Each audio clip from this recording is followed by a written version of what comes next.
There are stories so old, no one remembers who first whispered them beneath the stars. There are gods who ruled the skies, the seas, and the hidden places beyond mortal sight. Yet their names still echo through time.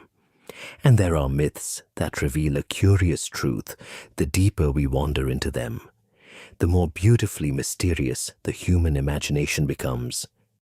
Welcome to Relaxed Story, a place where we slow down, where ancient voices still linger in the shadows, and where legends, forgotten worlds, and timeless mysteries quietly come alive once more. Now then, get comfortable. Our journey into myth is about to begin. Before there was a sky to look toward, before there was earth beneath any footstep, before yin and yang parted into two opposing currents of motion, before humanity would one day invent words such as time, direction, life, or death, the universe was imagined as a state beyond all distinction. There was no above and no below, no light standing against darkness, no movement standing against stillness. Everything existed within a unity so profound that no boundary had yet emerged. It was not nothingness, nor was it an empty void. Rather, it was a primordial fullness, an undivided whole in which countless possibilities of the future world rested quietly, like seeds asleep beneath soil untouched by sunlight. The ancient Chinese gave this mysterious state a name Hundun. Hundun did not appear as a god of war, nor as a supreme creator ruling above all things. He was the deity of the center, the place where all directions met, and yet where no direction truly existed. Unlike Shu of the southern sea and Hu of the northern sea, Hundun remained untouched by the great process of division through which the world would eventually emerge. He possessed no eyes with which to see, no ears with which to hear, no nose with which to breathe, no mouth with which to eat or speak. The seven openings through which human beings experience reality were entirely absent from him. Yet this was not regarded as a deficiency. On a deeper symbolic level, it was a sign of wholeness. For before there were eyes, the world had not yet been divided into what could be seen and what remained hidden. Before there were ears, there was no distinction between sound and silence. Before there were senses, there was no self standing apart from the world to observe it. Hundun did not live inside the universe. He was one with it. He did not know existence through perception or thought, because he embodied existence before awareness had shattered it into countless fragments. Then a story that seems remarkably simple begins to unfold. Shu of the southern sea and Hu of the northern sea often visited the land of Hundun. He welcomed them with generosity and sincere hospitality. The more time they spent with him, the more grateful they became toward this strange and gentle deity. And like many beings throughout the long history of the world, they believed that the greatest kindness one could offer another was to make that person more like oneself. With that thought in mind, they decided to repay Hundun. They noticed that he lacked the seven openings possessed by other living creatures. To them, this appeared to be a flaw that needed correction. So each day, they carved one opening into his body. One day brought eyes, another brought ears. The following days opened pathways for breath, speech, and sensation. The first day passed, the second day passed, then the third, the fourth, the fifth, and the sixth slipped quietly away like ripples spreading across the surface of a still lake. on the seventh day, when the final opening was completed, Hundun died. There was no war, no bloodshed, no cry that shook heaven and earth. Only a primordial being silently vanished at the very moment he became like every other creature. The tragedy of the story does not lie in malice. Shu and Hu never intended to destroy Hundun.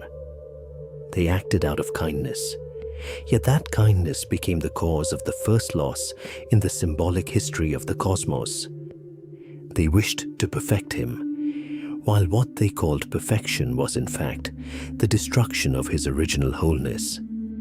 On a deeper philosophical level, the opening of the seven holes is not merely a physical act. It symbolizes the birth of consciousness itself.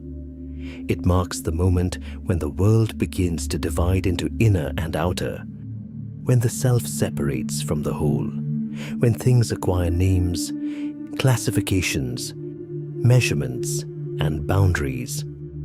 Yet what must the world sacrifice in order to gain awareness? Hundun dies because primordial chaos cannot continue once distinction appears. The moment light is called light, darkness is born beside it. The moment there is heaven, there is earth. The moment there is life, there is death. And the moment there is a self, the absolute unity of existence can no longer remain. From that moment forward, a silent truth begins to move beneath every creation. Story that follows order never comes without a cost. Each time the world becomes clearer, some measure of wholeness is lost. Each time the universe gains shape, chaos retreats deeper into shadow. Yet chaos never truly disappears. It simply withdraws beneath every layer of order that will later be built upon it, like dark waters hidden far beneath the stone foundations of civilizations. Like an ancient memory, the world can never entirely forget. And from within that immeasurable depth, a movement almost too subtle to notice begins to emerge. The clear key longs to rise, the heavy key longs to sink. The first separation is quietly taking shape within the stillness of the primordial whole. For the world desires form, and for the world to take form, a being will be needed to stand between heaven and earth, offering his own body to keep the great separation from collapsing back into chaos. From the silent death of Hundun, the universe does not emerge with thunder, but with the faintest stirring inside the primordial darkness, where Pangu is beginning to awaken within the cosmic egg that has not yet divided heaven from earth.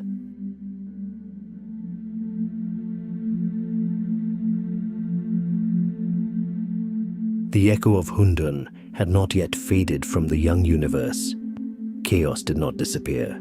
It contracted, settled, and condensed into a vast, formless mass, like a cosmic egg containing within itself all the potential of heaven and earth.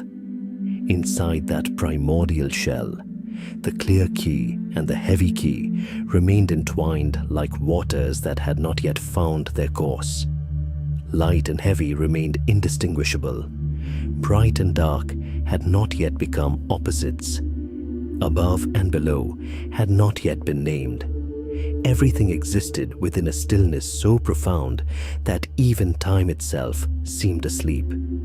At the center of that endless darkness, Pangu rested for 18,000 years, not as a god awaiting power, but as a seed of order nurtured within chaos, where the future of the world was quietly taking shape long before any mountain, river, or star appeared in the heavens. The moment Pangu awakened was not the beginning of creation from nothingness.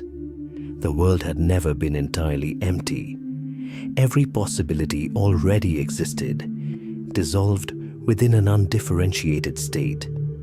When the primordial being opened his eyes within that ancient darkness, what followed was not the creation of life, but the act of separation.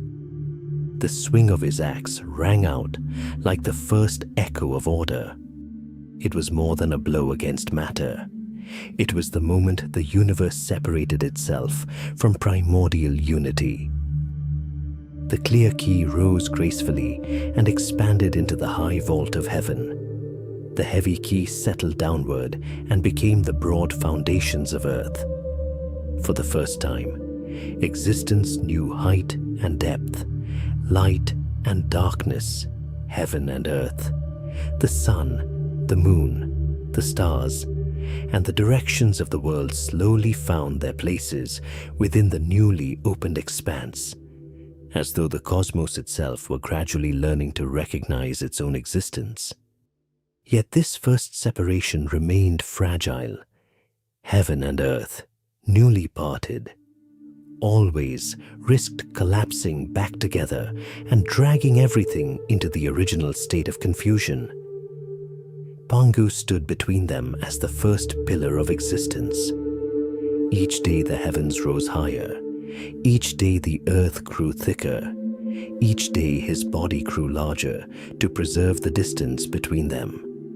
Another 18,000 years passed in silent endurance. There were no glorious victories, no battles that shook the cosmos, only a solitary being, quietly bearing the weight of a world still coming into being. Hidden within this image lies a profound understanding order never stands on its own. Every structured world requires an unseen sacrifice to maintain the distance between opposing forces. When heaven had become high enough and earth strong enough, Pangu finally fell. Yet his death carried no sense of ending. It was a sacred transformation through which the Creator dissolved into the very creation he had sustained. His final breath rose into winds and drifting clouds that crossed endless horizons. His voice became thunder rolling through the heavens. One eye became the sun, the other became the moon, taking turns illuminating the lands newly born beneath them. His blood flowed into great rivers, winding through plains and valleys. His hair became forests and grasses that spread across the earth. His body became mighty mountains. His sweat became rain that would nourish future life. In some ancient traditions, even the tiny creatures living upon his skin continued their transformation and became the earliest ancestors of humankind. His death did not take the world away. It gave the world to itself. As mountains took shape, rivers found their courses, and the heavens gained both sun and moon. The first signs of a new order began to emerge.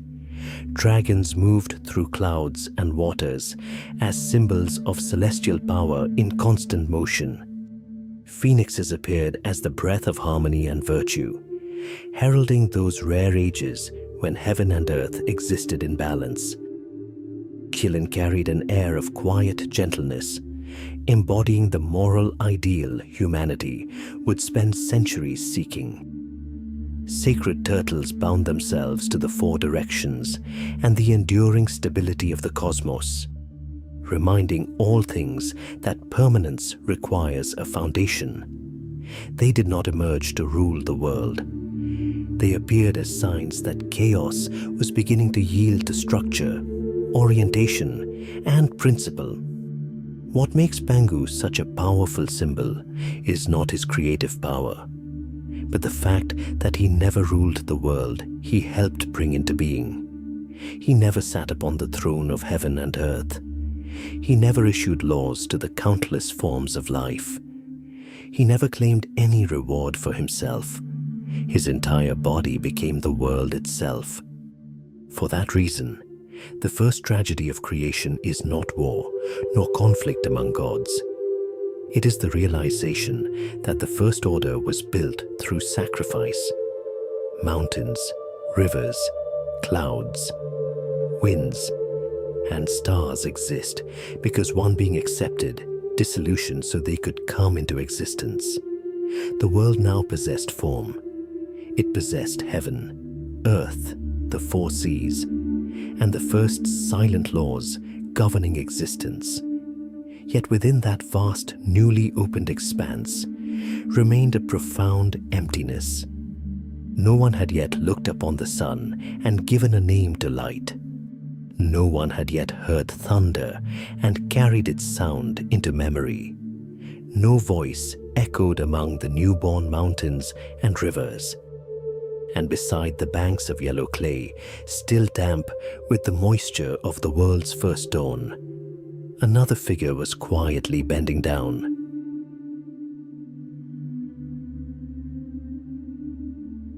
After Pangu dissolved into the fabric of the cosmos, the world was no longer the formless uncertainty that had defined the age of primordial chaos. The final breath of the ancient giant had become winds and clouds drifting across the heavens. His eyes had become the sun and the moon, casting light in every direction. His blood flowed into rivers, his bones rose into mountains, his flesh spread outward into endless plains and fertile earth. The sky stood high above, the land grew deep and firm, water found its paths, grass and trees took root in the newborn soil. Yet within that vastness, a profound silence remained. There was no one to admire the mountains, no one to name the rivers. The sun rose and set across empty horizons without leaving a memory in any mind. It was a world born from a sacrifice of unimaginable magnitude, yet it remained as lonely as a song with no listener. Within this primordial landscape stood Nüwa, the great mother goddess whose face was human while her body bore the form of a serpent. Her appearance was not meant to evoke fear or strangeness. Instead, it embodied a connection between the deepest layers of the earth and the awakening of consciousness. The serpent form symbolized fertile land, the endless cycle of birth, transformation, and renewal. Nüwa did not appear as a goddess of war or dominion. She stood within the newly formed world with the quiet presence of one safeguarding a life that had not yet come into being, a bridge between an unconscious nature and beings capable of sensing their own existence. Nüwa wandered across mountains, rivers, forests, and the first sacred creatures of the world. Everything lived according to its own nature, yet within that movement, something remained absent, something difficult to name. One day, beside the still waters of a riverbank, she saw her reflection upon the soft yellow clay left behind by the receding floods of a young world. The image upon the water was more than a reflection. It was a question awakening within the universe itself. What if there existed a being capable of looking back upon the world as the world looked upon it? A being capable of remembering, of naming, of wondering about the sky stretching above its head. If such a being existed, would the silence that covered heaven and earth remain unchanged? Moved by that thought, Nüwa knelt upon the earth. She gathered handfuls of yellow clay from the riverbank, mixing them with the moisture of the newly born waters, and patiently shaped them with her hands. One small figure emerged, then another. They carried the likeness of the goddess who created them, yet they were smaller, more fragile, and bound by limits. When the final figure was complete, Nüwa leaned close and gifted it her breath. The miracle did not lie in the clay or the water. It lay in the transformation of matter into life. The clay figures trembled. The first chest rose and fell. The first eyes opened. For the first time in the history of heaven and earth, a living being lifted its gaze toward the sky and recognized that it existed beneath it. Humanity was therefore not born from sacred fire, nor forged from imperishable metal. They came from earth, water, and breath. Within them remained forever the softness of clay, the power of growth found in plants, and the limitations shared by all things belonging to the earth. They emerged from the soil, and one day they would return to it. From the very beginning, mortality was woven into the nature of humankind as an inseparable part of creation itself. Yet the world was far larger than the hands of a single deity. Nüwa continued shaping people, one after another, until she realized that the plains, rivers, mountains, and distant horizons required more lives than her hands alone could provide. She dipped a cord into the yellow clay and swept it gently through the air. Tiny droplets scattered across the land. Wherever a droplet touched the earth, another human came into being. From those countless particles of clay, humanity spread across the world like seedlings emerging after the first rain of spring. Many interpretations later arose concerning the difference between those shaped directly by hand and those born from the scattered droplets of clay. Yet beneath every interpretation rested a deeper truth. Regardless of how they were created, all shared the same beginning. All were born from a maternal act. All emerged from the same yellow earth beside the water. All carried within them the breath that had once passed through the lips of the first mother. Human differences came much later. The unity of origin existed from the very first moment. Within this vast world, human beings were not the strongest creatures. They were weaker than dragons riding the clouds. Their lives were shorter than the sacred tortoises that endured through generations. They could not renew themselves like serpents shedding old skin, nor soar through the heavens like phoenixes crossing endless seas of cloud. Yet they possessed something no other creature held. They possessed memory. They could remember what had been lost. They possessed language. They could name what stood before them. They possessed longing, ambition, and the ability to tell stories about what they had experienced. From that moment onward, stone was no longer merely stone. A river was no longer merely flowing water. The sky was no longer an endless emptiness overhead. Everything gradually became symbol, story, and meaning. The universe ceased to be only a physical structure formed from the body of Pangu. Another world began opening within the minds of these newly born beings. It was the world of memory, sorrow, hope, and questions about life and death. Existence had, for the first time, gained the ability to recognize itself. Because of that, suffering also appeared, for awareness always carries with it an understanding of limitation. Yet from that very fragility emerged humanity's most remarkable gift, the ability to transform a brief life into something meaningful. The first footprints appeared upon the soft earth beside the rivers of the young world. Speech had emerged, though it had not yet become law. Life had multiplied, though it had not yet become civilization. Among the scattered communities still learning how to survive beneath the vast sky, a new need quietly took shape. How could beings made from clay learn to live together within an order more enduring than their own fragile lives?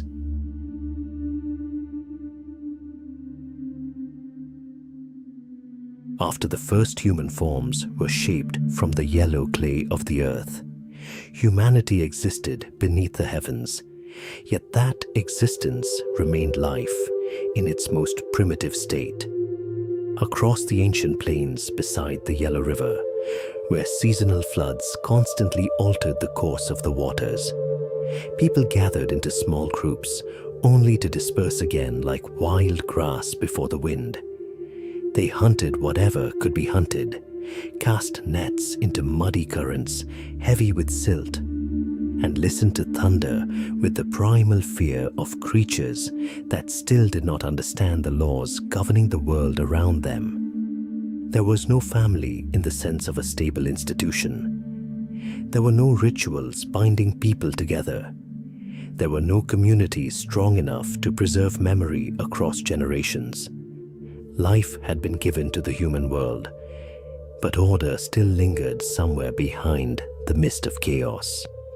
The great question was no longer where humanity had come from. The question had become how these beings could live together beneath one sky without dissolving back into lonely particles scattered across the vast wilderness. It was within this threshold that Fuxi emerged as a force of structure and pattern.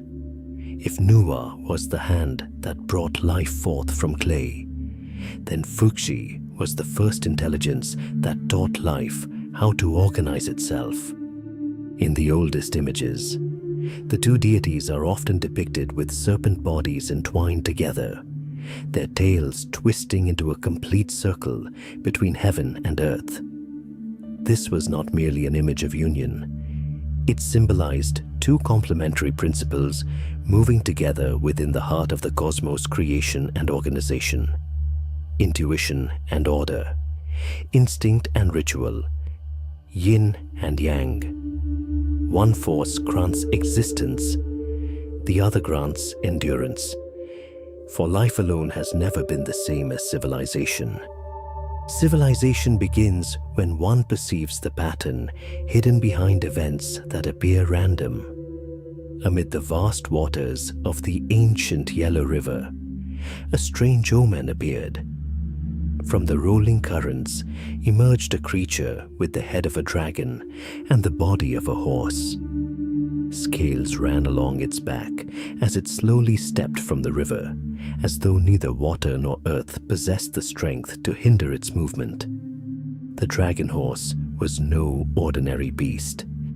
It seemed more like a message sent from the hidden architecture of the universe itself. Upon its back appeared sacred markings that Fuxi observed in silence.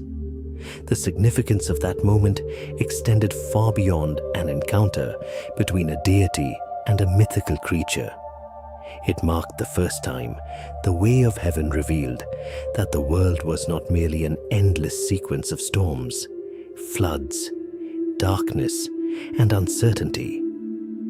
Beneath those upheavals existed patterns that could be recognized, rhythms that could be remembered, laws that could be transformed into symbols.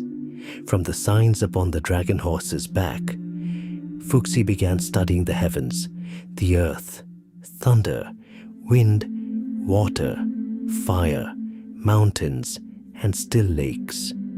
Gradually, 8 foundational images emerged like 8 gateways opening toward a new form of human understanding. At that time, the 8 trigrams were not tools for predicting the future. They were the first language used to read the world. For the first time, humanity realized that nature did not move in absolute chaos. Waters rose and receded. Day faded into night and returned again. Seasons shifted from heat to cold. Growth gave way to decline. Everything responded to everything else, transforming into its opposite and returning once more, creating endless cycles without end. Civilization began the moment humanity stopped viewing nature as a blind force and began recognizing within it a structure that could be observed, contemplated, and learned from. That realization gradually spread into human life itself. Marriage emerged not merely to unite 2 individuals, but to place instinct within the framework of ritual. the family became the first vessel of social memory. Bloodlines became threads connecting the past to the future. Responsibility, obligation, and identity began taking shape. Human beings no longer reproduced merely as other creatures did. They became aware that every generation carried a portion of the community, a portion of history, and a portion of what would continue long after they themselves had vanished. Alongside these rituals came the earliest skills and crafts. Fishing nets stretched across the waters. Wild animals slowly became domesticated. Food was cooked by fire rather than consumed in its raw state. These changes may seem small, yet they represented the first steps of organized thought. Humanity began storing rather than merely consuming. Cooperation gradually replaced pure competition. People started planning for tomorrow instead of existing only within the present moment. Even music carried a meaning deeper than simple joy. The earliest rhythms emerged as a way of bringing many bodies into one breath, many hearts into one cadence, allowing a community to move as a living organism greater than any individual alone. What Fuxi and Nüwa left behind was not merely a collection of tools or rituals. They created the first distance between humanity and the animal world. That distance did not lie in strength or appearance. It lay in the ability to transform instinct into awareness, phenomena into symbols, and experience into knowledge. The rivers still flowed as before. The storms still gathered across the heavens. Yet in human eyes, they were no longer nameless fears. They became signs that could be observed, lessons that could be remembered, and principles that could be understood. From the first symbols carried upon the dragon horse's back and the first rituals performed beside the riverbanks, humanity began to sense that behind the violent waves of the world, there always existed a hidden order. Yet to survive beyond a single hunting season and endure the unpredictability of heaven and earth, they still needed to learn the silent language of soil, seeds, healing herbs, and poisonous plants, where another divine figure would use his own body to open the next path of knowledge.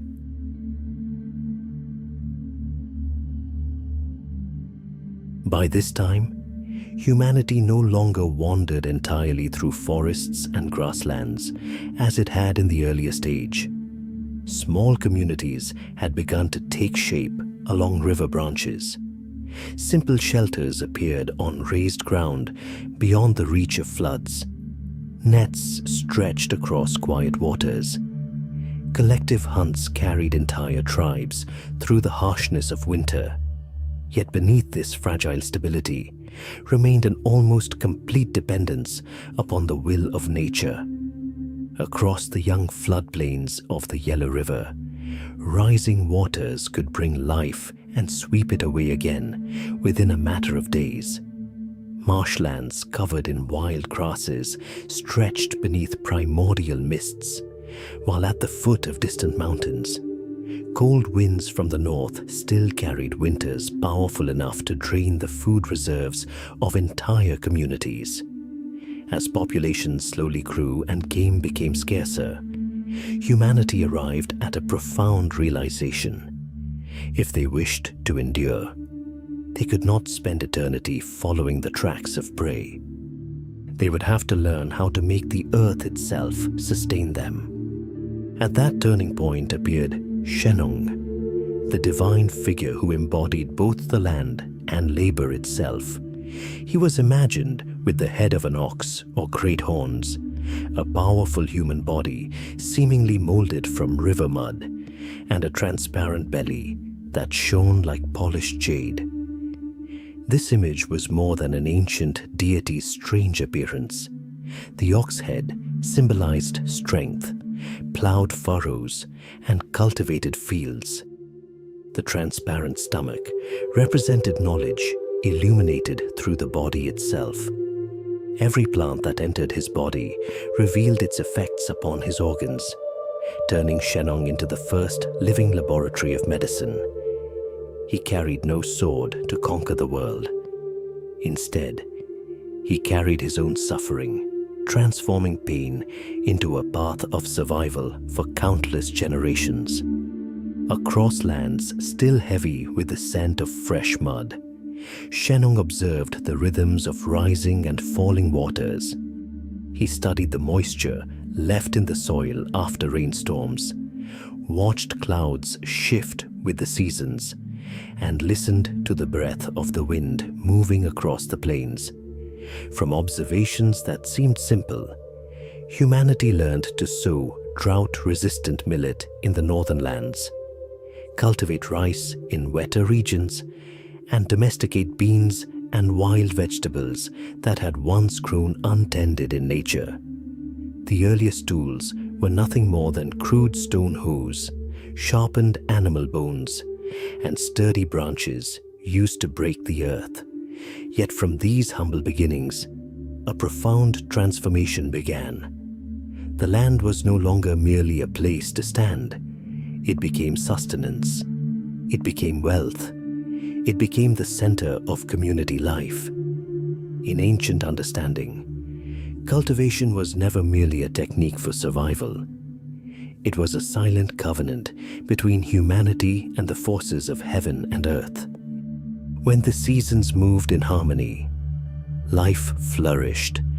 When that rhythm was broken, famine returned as a reminder that humanity remained only a small part of a far greater order. Yet knowledge of seeds was only half the journey. The other half lay hidden within low forests, heavy with poisonous vapors, among damp stone crevices where strange herbs grew between moss-covered rocks, and beside still waters that concealed countless secrets of life and death. Shennong crossed mountainsides, riverbanks, marshes, and ancient forests. He tasted leaves, chewed roots, sampled sap, mushrooms, blossoms, and bitter herbs whose flavors seemed beyond description. There were days when toxins accumulated within him until fever consumed his body and pain burned through him like fire inside his organs. Some traditions tell that he endured dozens of poisons in a single day. Every agony yielded knowledge. Every collapse followed by recovery allowed humanity to distinguish between what healed and what destroyed. Gradually, the plant world ceased to be an anonymous wilderness. Species bearing unnaturally vivid colors, growing in damp places and producing sharp or foul-smelling sap, became recognized as signs of danger. Herbs carrying gentle fragrances, clean bitterness, and growing near pure water became allies of life. Plants were no longer simply plants. They possessed distinct natures, carried qualities of heat and cold, and reflected opposing currents that resembled the balance of yin and yang within nature itself. Nature revealed itself as neither a perfectly benevolent mother nor a merciless enemy. It nourished humanity with one hand and tested it with the other. As cultivated lands expanded, new shadows emerged. Insects descended upon young crops. Locust swarms darkened fields with the changing seasons. Rodents ravaged granaries. Polluted water spread sickness through settlements that grew larger with each generation. Civilization produced food, but it also created disasters greater than those known during the age of hunting. What Shennong offered humanity was not mastery over nature. It was understanding. Harvests could fail, disease could spread, death remained present as an enduring element of the world's order. In the end, The greatest tragedy came to the one who had opened the path. While testing a deadly herb known as Duanchangkao, the poison burned through his body from within, surpassing even what his flesh could endure. The figure who had devoted his life to distinguishing healing from destruction was ultimately brought down by the very knowledge he sought. This tragedy carried a meaning deeper than the death of a god. It spoke of the cost of discovery itself. Those who open the road for civilization often exchange their own lives for the future of generations yet unborn. Shennong transformed his body into the first bridge between ignorance and understanding, as though every civilization is built upon the silent sacrifices of those who walked before the light. If Fuxi brought laws through which humanity could understand the structure of the world, Shennong brought it the lesson that knowledge always carries a price. From this point onward, people began to cultivate, store, and bind their destinies to the land. Dependence upon the earth led to dependence upon water, granaries, and those capable of protecting them. Within the first fields lay the seeds of power. Within the first storehouses emerged the beginnings of alliances and rivalries.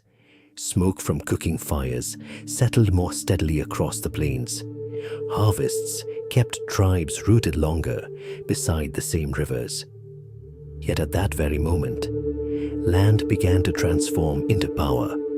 Water became something worth guarding, and the first leaders quietly stepped from the twilight of history to define who would hold the order of the human world.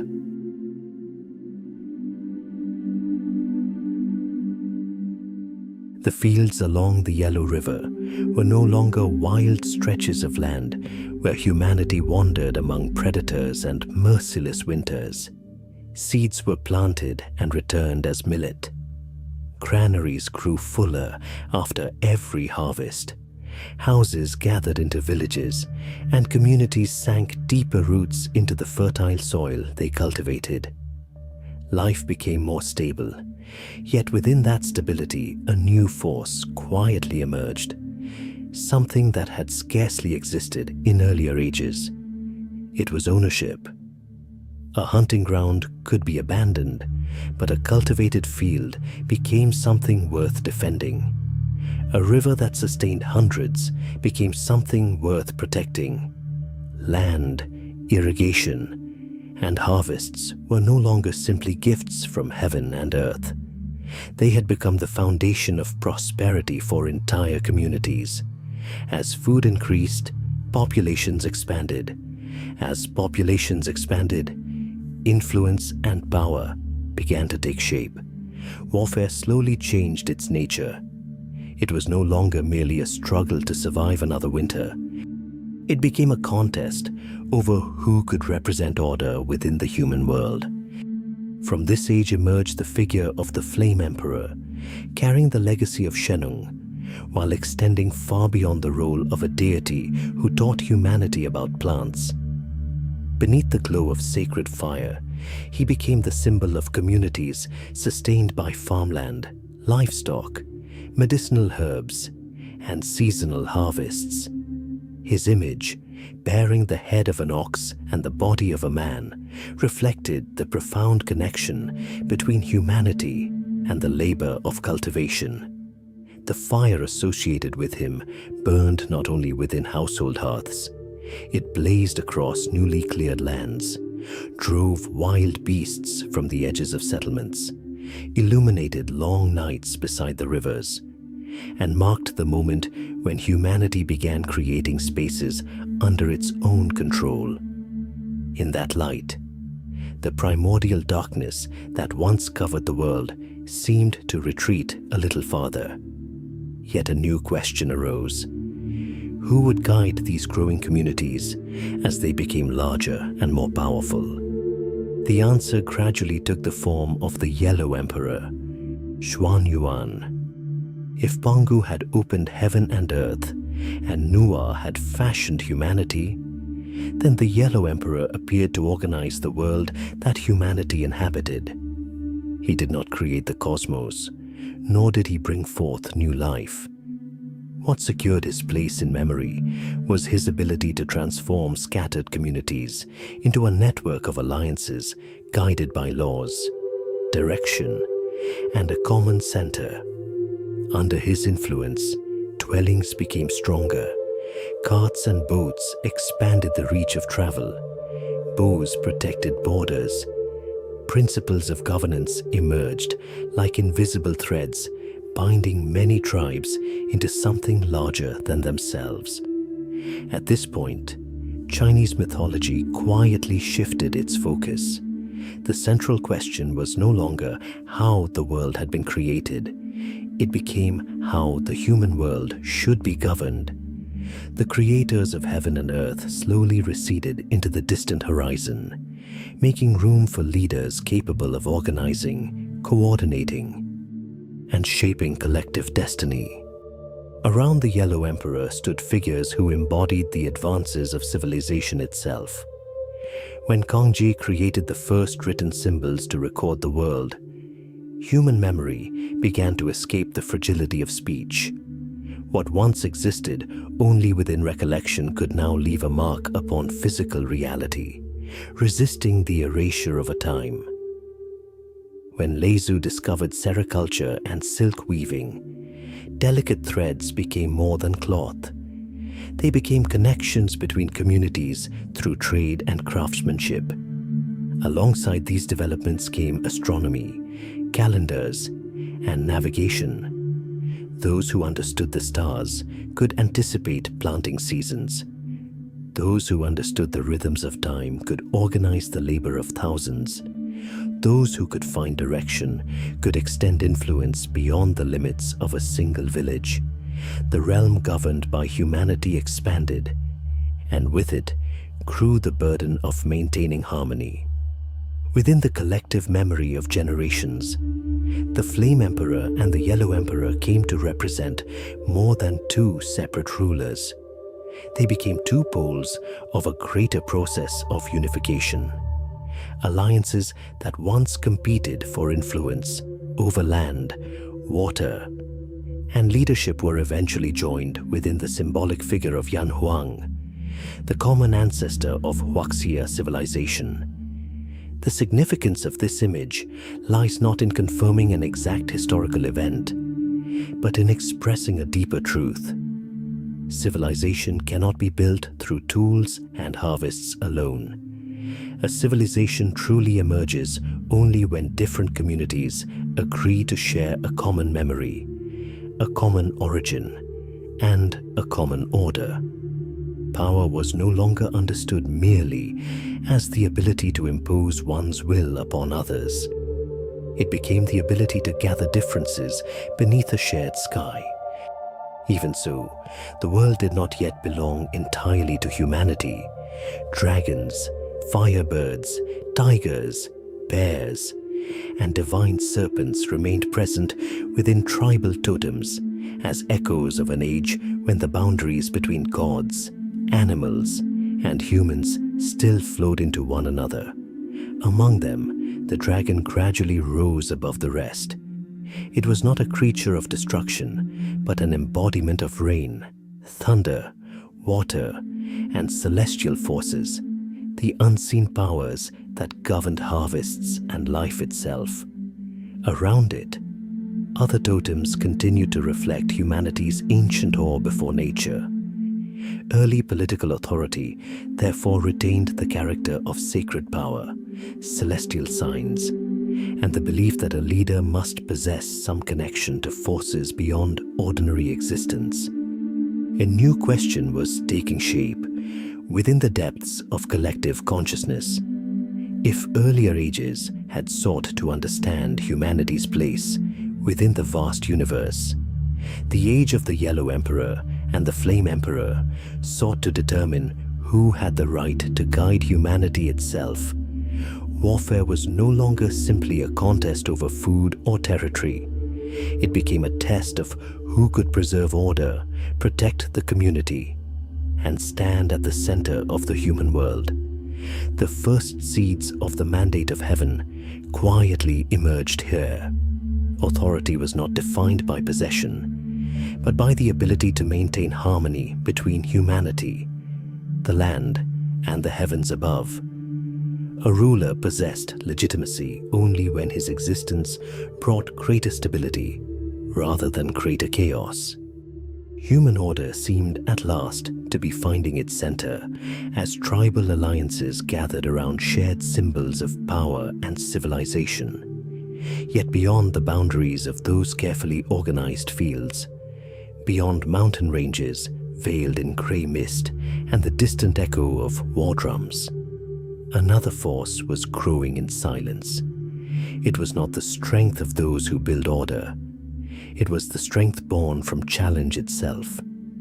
It waited patiently for the moment when it could ask a harsher question, whether the order that had just been established was truly strong enough to withstand the storm of primordial violence.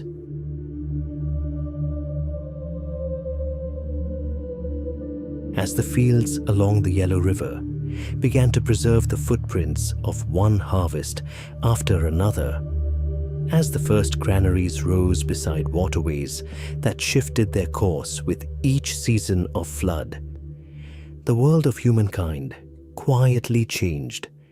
Communities no longer lived scattered across mountains, forests, and grasslands as small groups wholly dependent upon the moods of nature.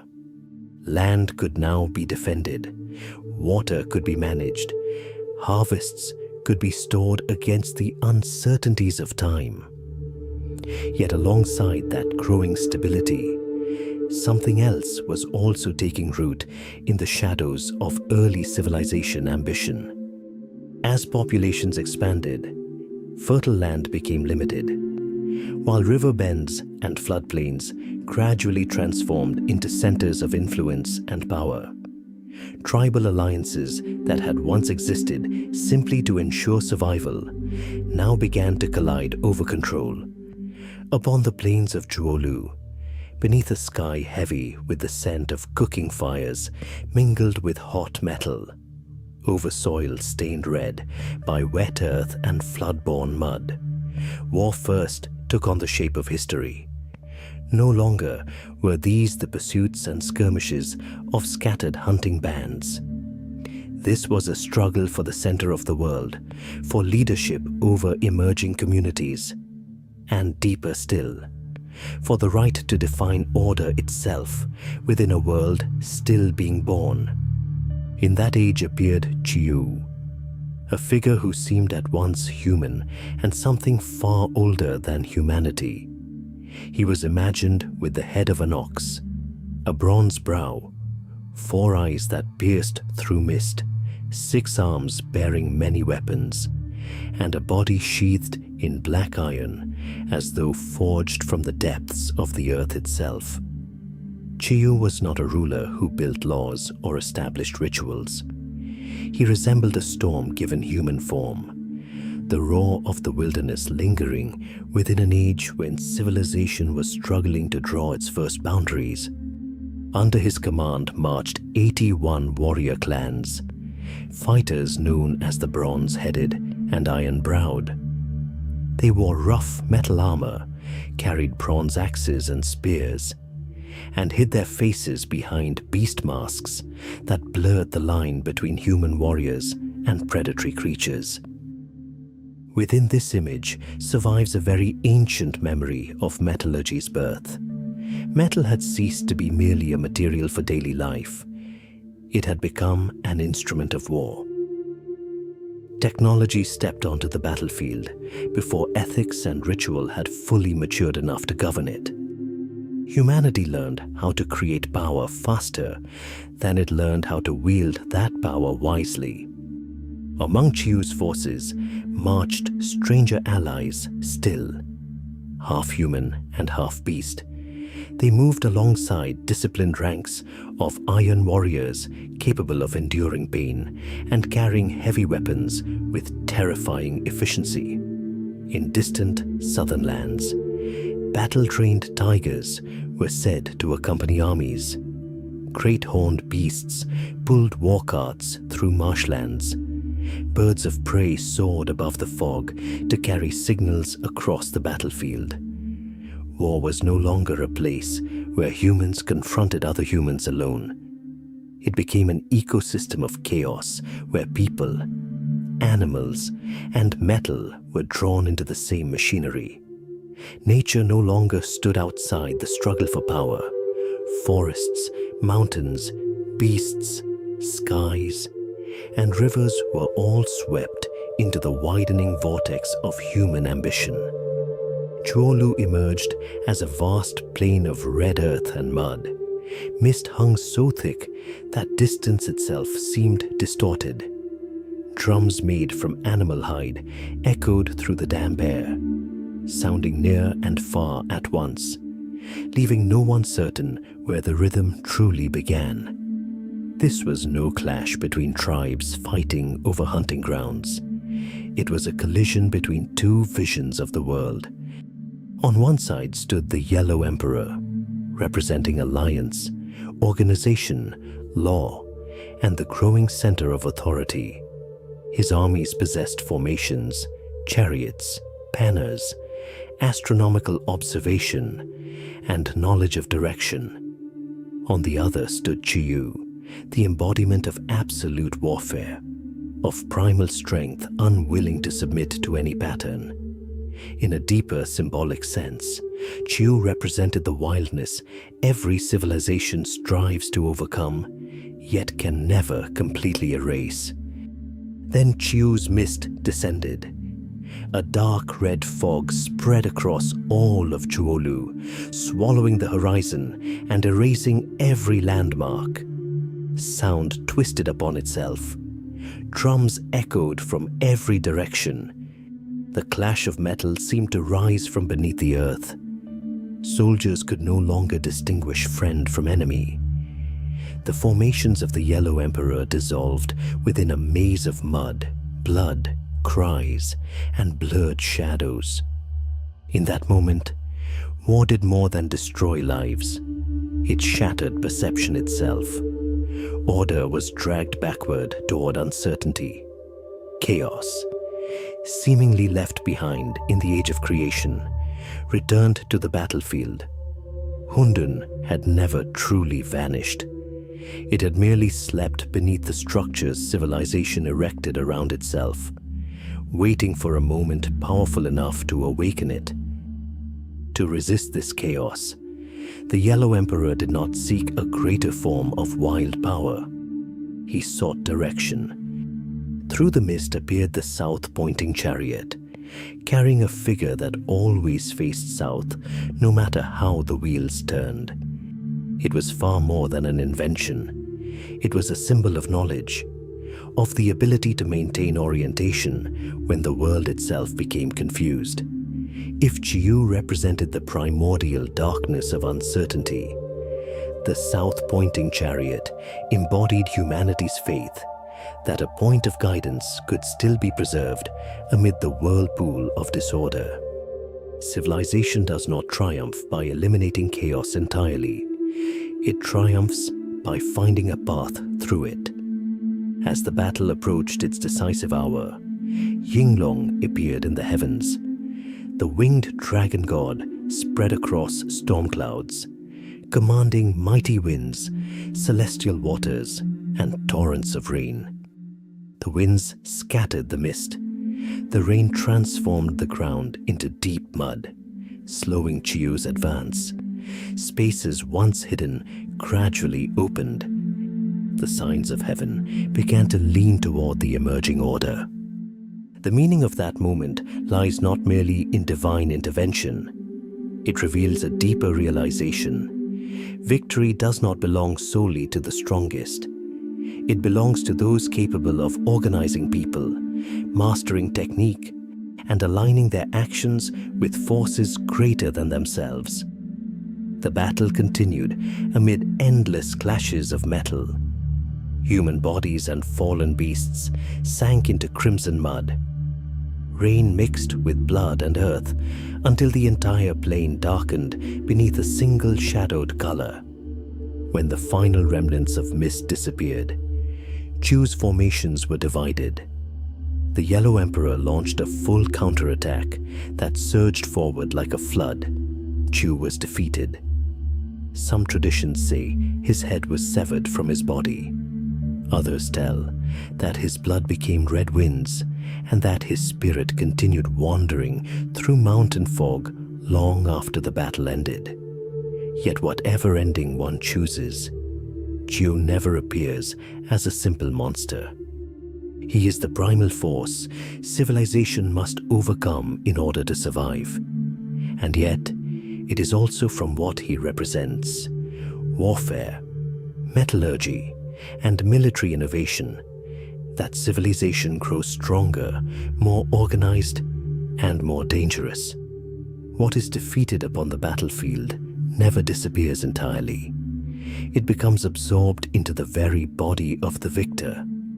After Zhuoluo, the Huaxia alliance grew stronger and centralized authority expanded. A new idea began to take shape within the collective imagination beneath heaven. There should be a center. From that moment onward, war was no longer merely a local eruption between isolated communities. It became a tool of state building, a tool of unification, a tool for shaping the destiny of dynasties not yet born. Every empire that followed, whether glorious or fallen, carried within its blood some trace of that mud-soaked plain of Zhuoluo. For the place where order first secured victory was also the place where humanity discovered that power could organize the world, yet could just as easily transform the world into a battlefield larger than ever before.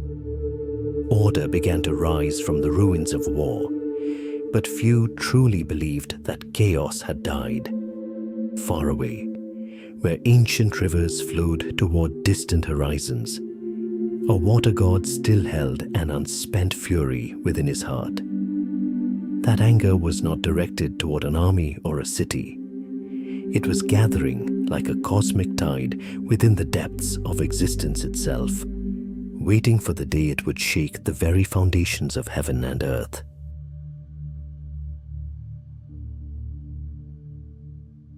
After tribal alliances gradually formed around the authority of the Yellow Emperor, the earth seemed to have found a center around which to turn. Fields acquired owners, rivers acquired names, communities became bound together through law and ritual. Yet within the ancient understanding of the world, order was never the final destination. It was merely a fragile pause between great waves of chaos. If the Battle of Zhuoluo revealed how humanity could be divided by ambition, power, and competing paths toward the future, the events that followed expanded that question to the scale of the cosmos itself. Chaos did not exist only within wars between people. It could dwell within floods not yet guided into channels, within fires not yet mastered, within the emotions of gods, within resistance against an established order. Some forms of anger can dissolve an army. Others are powerful enough to shift the heavens themselves. Among these ancient forces stood Gong, the water god whose form seemed both human and strangely alien. Like a being from an age when the world had not yet fully emerged from primordial chaos. He was imagined with a face red as bronze, a forehead hard as iron, hair blazing like fire, and a long serpentine body bearing traces of the primordial creatures that once crawled through the earliest marshlands of creation. Yet this appearance was only the outer shell of a deeper idea. Gong did not represent the gentle waters that nourished fields. He was water when water refused to remain within the riverbanks. He was the flood that shattered embankments and swept villages into the abyss. He was the force that sought to pull the world backward toward its original uncertainty. If the Yellow Emperor symbolized the center, organization, and the dream of lasting order, Gong served as a reminder that nature never fully submits to the designs of either gods or humanity. Different traditions tell different versions of his struggle for power. Some speak of Shu, guardian of legitimate authority beneath heaven. Others tell of Zhuoluo, the southern god of fire whose nature stood opposite that of the waters. Yet the identity of the victor is not the heart of the story. The essence lies in the conflict itself. It is the collision between water and fire, between endless motion and fixed structure, between forces that seek to break every boundary and forces that strive to keep the cosmos balanced upon its unseen axis. When Gong was defeated, he refused to yield. His anger ceased to be the emotion of an individual.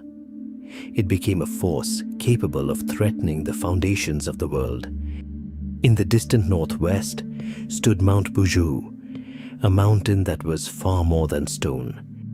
It was a pillar of heaven, an invisible support maintaining the distance between sky and earth.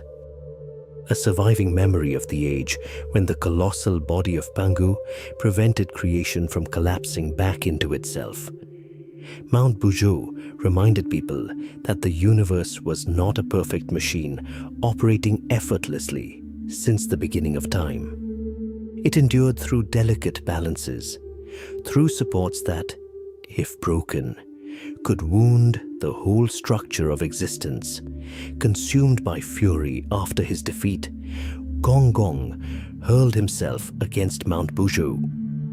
The moment was not experienced as a simple collision between god and mountain. It felt like a crack sounding from the deepest structure of reality. The pillar of heaven shattered. The sky tilted toward the northwest. The sun, the moon, and countless stars thereafter seemed to follow paths drawn in that direction. The lands of the southeast sank lower. Water, mud, and mighty rivers flowed toward the descending earth. A world once balanced across all directions now carried the mark of a permanent tilt. This was not merely a colossal earthquake transformed into myth. It was a wound inflicted upon the cosmos itself. A wound that would never fully heal. As the heavenly support broke, disaster spread outward like rings upon black water. Floods burst from their rivers, swallowing plains and erasing the boundaries between land and abyss. From cracks opening in the earth rose crimson flames like the breath of an injured world. Mud, smoke, and ash consumed the horizon. Within darkened waters appeared the shadows of monstrous creatures. Great serpents emerged from the flood depths. Strange beings hid among smoke, fire, and shattered ground. They were not the cause of the catastrophe. They were its symptoms, like fevers appearing upon the body of a gravely wounded patient. When the structure of the world fractured, the wildness long restrained beneath order slowly rose again to the surface. The tilted sky carries meanings far deeper than an explanation for rivers or celestial motion. It reflects a worldview in which the universe is not imagined as a flawless mechanism created at the beginning of time. The world has been wounded, order has been broken. The reality humanity inhabits is not the untouched heaven and earth of the first age, but a world already marked by invisible fractures. Mountains, rivers, skies, harvests, and destinies all exist upon the foundation of an ancient scar. Perhaps the most frightening aspect of this event is not the flood or the fire. It is the realization that an emotion allowed to exceed all limits can shake the structure of the cosmos itself. Gong becomes an image of power, refusing defeat, of ambition unable to recognize its boundaries, of rage transforming itself into a force that destroys everything around it. Within this understanding, order is vulnerable not only to natural disasters, it is vulnerable to the impulses of those who hold great power. For sometimes, what causes a world to collapse is not the weakness of its foundations, but the defiance of those strong enough to shatter them. From that day onward, the sky was no longer a silent dome stretched above humanity. Waters continued to rise from lowlands. Fire continued to smolder within cracks that never fully closed. People wandered beneath a heaven, forever leaning toward distant horizons, living among memories of a world that had once been more whole than the one they knew. And amid that landscape, as everything seemed to drift toward dissolution, an ancient figure would soon return, not to create new life, but to save the very heavens themselves from slowly collapsing upon the earth.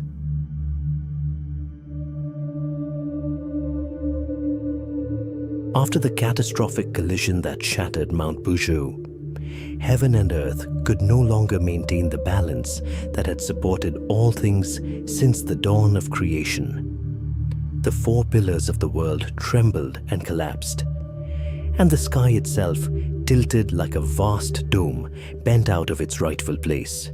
Great plains disappeared beneath rising waters that seemed to have no end. The land split open into deep black chasms filled with mud, darkness, and ash.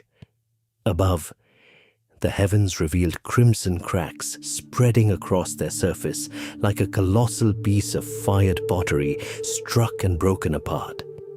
Through those wounds, fire poured endlessly downward, cutting through scorched clouds and scattering new sparks of devastation across a world already exhausted by disaster. Predatory birds circled over shattered settlements. Wild beasts emerged from the deep forests to hunt the elderly and the young. The waters continued to rise. The flames continued to burn. The earth itself seemed unable to support what still lived upon it. For the first time, humanity understood that even the sky could be wounded, that the shelter they had believed eternal had never truly been unchanging. It was then that Nüwa appeared once more. Yet she was no longer the goddess kneeling beside yellow earth, shaping the first forms of humankind with her hands. She returned as a mother, witnessing her children swept away by floodwaters, consumed by celestial fire, and torn apart by forces awakened from chaos. The fields that had once nourished life had become cold seas of black mud. Homes lay shattered into fragments. Voices vanished beneath the sound of wind and water. No great lament echoed through heaven and earth. There was only a quiet sorrow, deep and heavy as stone, resting at the bottom of the sea.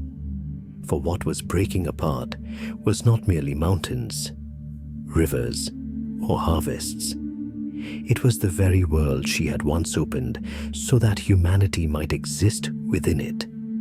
The task before her was not conquest, nor glorious victory. It was the desperate effort to save a dying universe, to heal the wounds of the heavens. Nüwa journeyed to the most ancient places of the world. She crossed volcanic ranges that still held the heat of creation, descended into abysses where sacred energies flowed between stone and darkness, and wandered through lands whose minerals had never fully cooled since the first upheavals of existence. There she gathered 5 kinds of stone, each carrying one of 5 colors: red, yellow, blue, white, and black. Every color seemed to embody a direction, a principle, a force moving within the cosmos. Separated, they were fragments of order. United, they became the possibility of restoring balance. Hidden within this act was a quiet but profound idea. The world is not saved by a single absolute power imposed upon everything. It is saved by bringing forces that have drifted apart back into harmony. For many days and nights, the fires burned. The 5 colored stones melted into rivers of radiant light, flowing across the earth like liquid stars.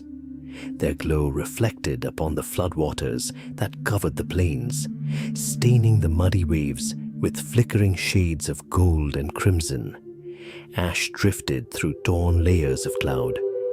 At the meeting point of fire, water, and the fractured sky, Nüwa raised the molten stone and sealed the wounds of heaven one by one. It was not the image of a new creation. No second world emerged. No new cosmos appeared. There was only a tireless effort to keep the old world from collapsing entirely into the abyss. The cracks slowly closed, yet the heavens still required support. From an ancient sea where waves and stars seemed to breathe together in an endless rhythm, Nüwa sought out the divine turtle, Ao. This ancient being carried a shell as vast as a rocky island and possessed a lifespan older than the memory of countless generations. Its presence felt older than kingdoms themselves, as though it formed part of the hidden framework that kept the world standing. The 4 legs of Ao became the pillars supporting the corners of heaven and earth. Part of order was preserved through the sacrifice of a creature symbolizing endurance and stability. In that sense, order has never been entirely innocent. Beneath every lasting foundation lies a silent loss, gradually hidden by time. Yet the floodwaters remained. Marshlands stretched to the horizon. Reeds grew thick along the shallows, their stalks still heavy with the moisture of catastrophe. Nüwa gathered bundles of reeds, burned them into grey ash, and used that ash to hold back the spreading waters. The task was so humble that it barely seemed divine. It resembled someone patiently repairing a roof after a storm rather than the work of a goddess. Ash held the mud. Mud held the earth. Earth preserved a place where life could remain. Step by step, life returned. In this world, divine power was never separate from labor.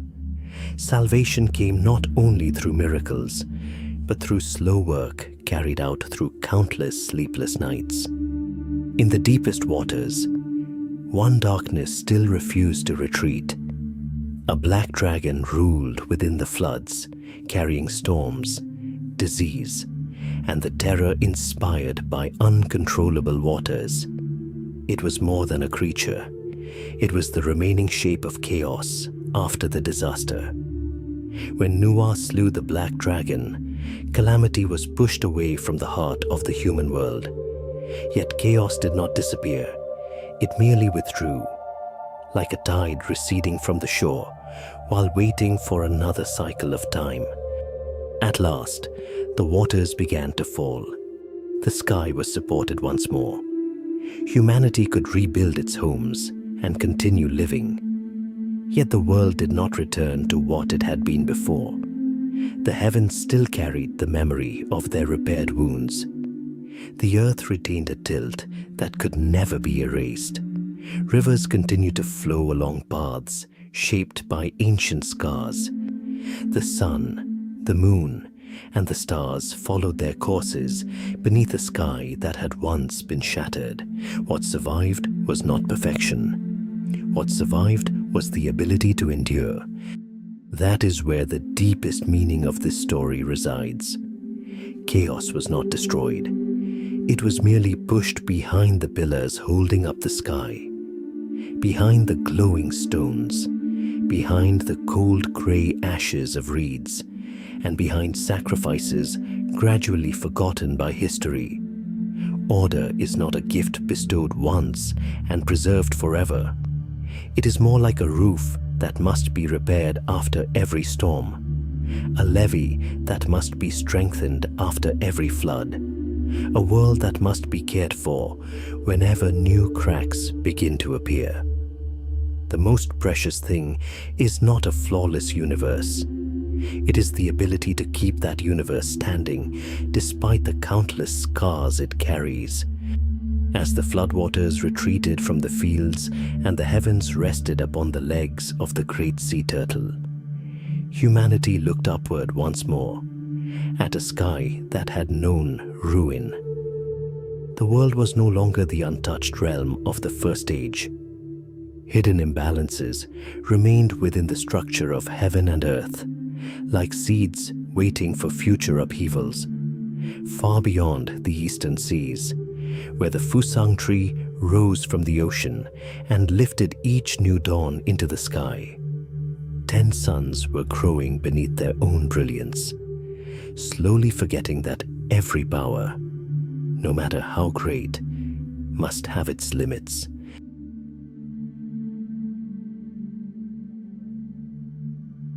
The floodwaters had begun to withdraw from the lands once swallowed by the fury of heaven and earth. Layers of black mud covering the plains gradually gave way to new shoots of green.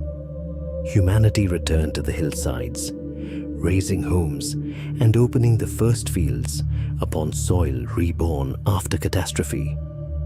The sky still carried traces of an ancient wound, still leaning slightly toward the northwest, like a memory that had never fully healed. Yet life could continue beneath it. The world seemed ready to enter a more stable age. Yet within the ancient Chinese understanding of the cosmos, chaos does not emerge only from darkness, flood, or war. Sometimes, the force that destroys the world most swiftly is not scarcity, but excess. Not because the sun vanishes from the sky, but because too many suns appear at once. From this idea emerged one of the most profound insights of ancient Chinese cosmology. Chaos is not always the absence of order. At times, chaos is power that has exceeded the limits necessary to preserve balance. In the farthest reaches of the east, beyond seas no mortal could ever cross, lay a realm where dawn itself was born each day. Rising from crimson mists over the primordial ocean stood the immense Fusang tree, an ancient living presence standing at the meeting point of water, sky, and time. Its roots plunged deep into dark waters untouched since the earliest age of existence, drawing in remnants of the primordial breath left behind by chaos. Its trunk rose through cloud and mist like a pillar connecting the ocean below to the celestial realms above. Its vast branches spread outward like the threads of destiny itself, carrying suns asleep within seas of fire. Every dawn began there. Every new day emerged from there. Fusang was not merely a tree. It was the visible form of time's rhythm, the gateway through which heaven sent light into the finite world of humankind. The East, therefore, became more than a direction. It became the birthplace of every cycle of existence. Upon the branches of Fusang lived 10 fiery beings, known as the three-legged crows, creatures whose very nature was that of the sun. Each sun was not an unconscious sphere of light hanging in the heavens, but a living being breathing with celestial fire. Their feathers were black as charcoal, yet glowed with the red sheen of heated metal. Their eyes burned like living cores of flame moving within darkness. Their wings carried the fire of the sun itself. Whenever they crossed the sky, heat descended upon the earth, shrinking rivers, withering forests, and warming even stone. Their 3 legs symbolized heaven, earth, and the current of solar energy flowing between them. They embodied solar authority, heavenly mandate, and the ultimate expression of yang energy, where creative force also contains the power to destroy, if not guided by discipline. In the beginning, the order of heaven followed a simple and absolute rule. The 10 3-legged crows appeared in succession. Each day only one left the Fusang tree, crossed the sky, and descended beyond the western horizon before the next began its journey. In some ancient traditions, these journeys were made aboard the solar chariot, guided by Chiyou, carrying light across the heavens according to an unchanging rhythm. Because of this succession, crops could grow, rivers could retain their waters, trees knew when to bloom, and living creatures knew when to rest. Order did not reside in the power of the sun. Order resided in the limits placed upon the sun. It was not determined by how much light existed, but by when that light appeared, how long it endured, and where it stopped. Rhythm, not power, was the deepest foundation of the world. Disaster began when all 10 3-legged crows left the Fusang tree at the same time. The young beings of heaven abandoned the succession that had maintained balance through countless ages. Restraint vanished, limits vanished, discipline vanished. 10 suns appeared together in the sky, like 10 colossal furnaces suspended above the world. Light flooded every corner of existence without granting the world a single moment of rest.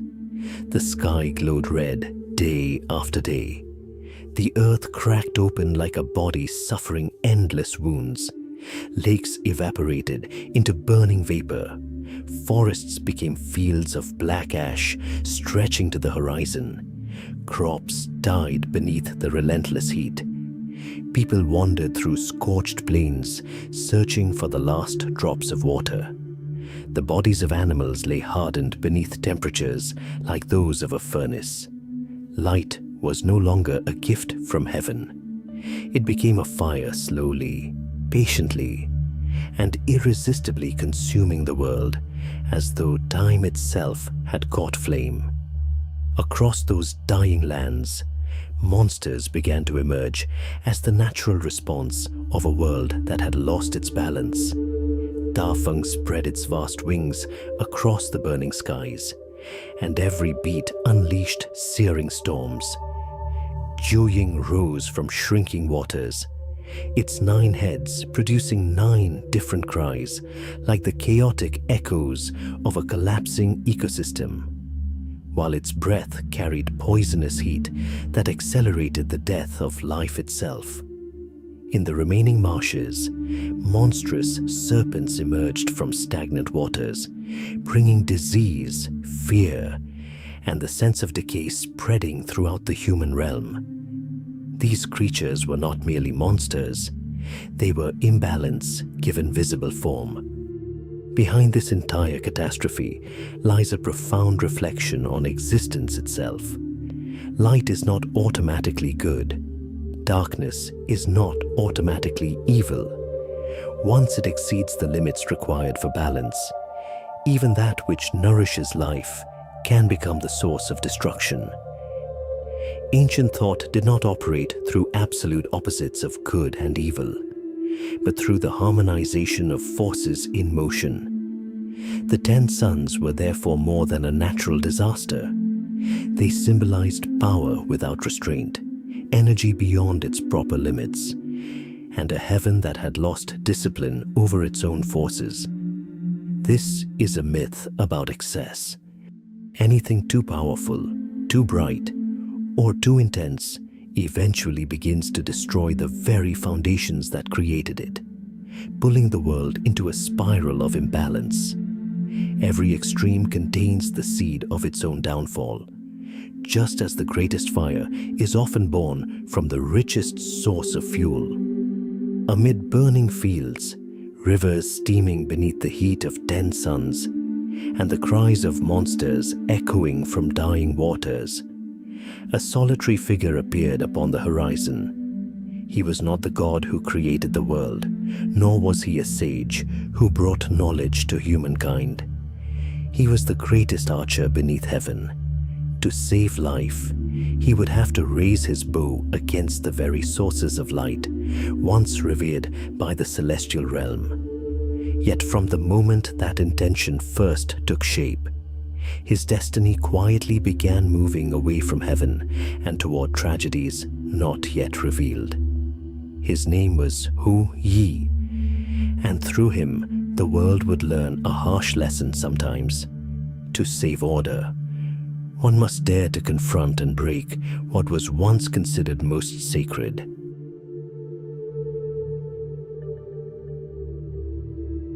The sky had once been a great vault that regulated the breathing of the world, a place where light and darkness took turns crossing the heavens like unseen tides, guiding the seasons, the rivers, and the sleep of all living things.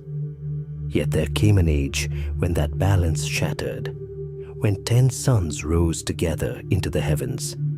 Light was no longer a gentle source of life. It became a crushing force of fire, pressing down upon every land beneath it. Day and night were nearly erased. Dawn was no longer a beginning. Dusk was no longer light's farewell. Above the mortal world hung only an endless sea of flame. The plains split apart into vast cracks, like the shell of a giant tortoise baked red in a furnace. Lakes shrank into dark pools, thick with heat. Forests became fields of grey ash, stretching toward the horizon. The sky burned so fiercely that it seemed the very idea of darkness had vanished from the memory of the world. Villagers abandoned their homes and wandered in search of the last remaining drops of water upon a dying earth, while prayers rose toward the heavens only to dissolve into the merciless heat of a universe that had lost its own rhythm. As order fractured above, the shadows below began to stir. Strange creatures emerged, not merely as predators, but as manifestations of a wounded world. Tafeng spread its colossal wings across scorched fields, sweeping burning winds and clouds of ash through the air, turning entire columns of refugees into tiny, fragile specks within its storms. In swamps slowly evaporating beneath the relentless heat, the many-headed Jing rose through poisonous vapors, each head seeming to embody a different form of disaster, where flame, smoke, and heat merged into one. From deep fissures in the earth, monstrous serpents crawled upward like streams of living darkness, dragging disease, terror, and death across the roads traveled by desperate survivors. When light exceeded its proper limits, it did not awaken life. It awakened what had long slept beneath the deepest layers of chaos. For whenever one pole of existence grows too powerful, the other begins to answer in its own way. Amid this age appeared Hu Yi, a figure unlike the creators who shaped heaven and earth or the rulers who founded kingdoms. He did not come to build a new world. He did not come to establish new laws. He appeared when every existing order had become powerless to protect humanity. Hou Yi was an archer capable of drawing a divine bow toward the heavens themselves, toward a place few dared even look, let alone challenge. In many ancient traditions, he bore ties to the celestial realm and had once belonged among the immortals before descending into the suffering of the mortal world. At the beginning, He was not a rebel defying heaven. He acted as an arm of cosmic order, attempting to correct a flaw in the turning of the universe. Yet the greatest paradox of those who save the world is often this: to protect what is sacred, they must touch boundaries that were never meant to be crossed. Above him, the suns were not merely burning spheres suspended in the sky. They were imagined as solar beings carrying the form of the golden crows, the three-legged ravens dwelling within blazing light. Each sun belonged to heaven. Each was part of the celestial bloodline. Behind them stood ancient powers responsible for the workings of the cosmos itself. To shoot down the suns was therefore more than an act of salvation. It was a direct intervention into the domain of the sacred. Humanity looked upon Hu Yi as its final savior. Heaven itself might have looked upon him as a man who had aimed his bow at the children of the sky. Between those two perspectives stretched the grey and fateful ground that every hero must eventually walk. The world burned like an immense furnace. Rivers evaporated into streams of heated mist. Ash covered the plains. Humans and beasts collapsed beneath the unbearable weight of excessive light. Hou Yi stood alone upon the cracked earth and faced the heavens. He drew the bowstring. The moment carried none of the fury of war. It felt instead like a judgment being pronounced upon the universe itself. The string trembled. Its sound rolled outward like thunder echoing through layer after layer of heaven. An arrow flew. One golden crow fell from its path across the sky. Fiery feathers scattered through the air like dying stars. Then came the second arrow, the third, the fourth, until 9 arrows had pierced the burning heavens. The fallen suns plunged toward mountains and distant seas like colossal flaming meteors, trailing long rivers of black smoke behind them. For the first time, light was no longer untouchable. For the first time, a human being dared place a limit upon what had seemed eternal. Yet the greatest meaning of the deed did not lie in the 9 suns that fell. It lay in the one sun that remained. Hou Yi never sought to destroy all light. He understood that humanity still needed warmth for crops to grow, needed the cycle of day and night to measure time, needed the sun so that the seasons could continue their eternal turning. True salvation is not found in destroying power. It is found in returning power to its proper limits. Light becomes life only when it shares the world with darkness.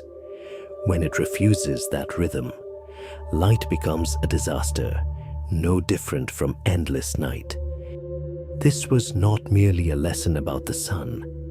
It was a lesson about every form of power in the human world.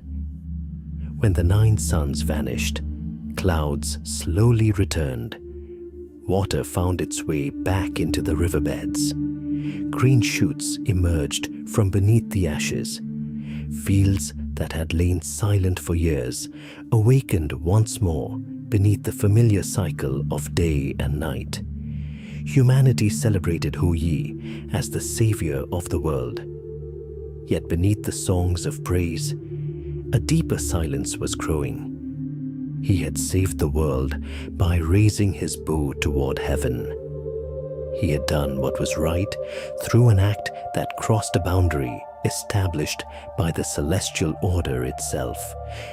From that moment onward, he no longer fully belonged to the realm from which he came, nor could he truly become an ordinary man among mortals.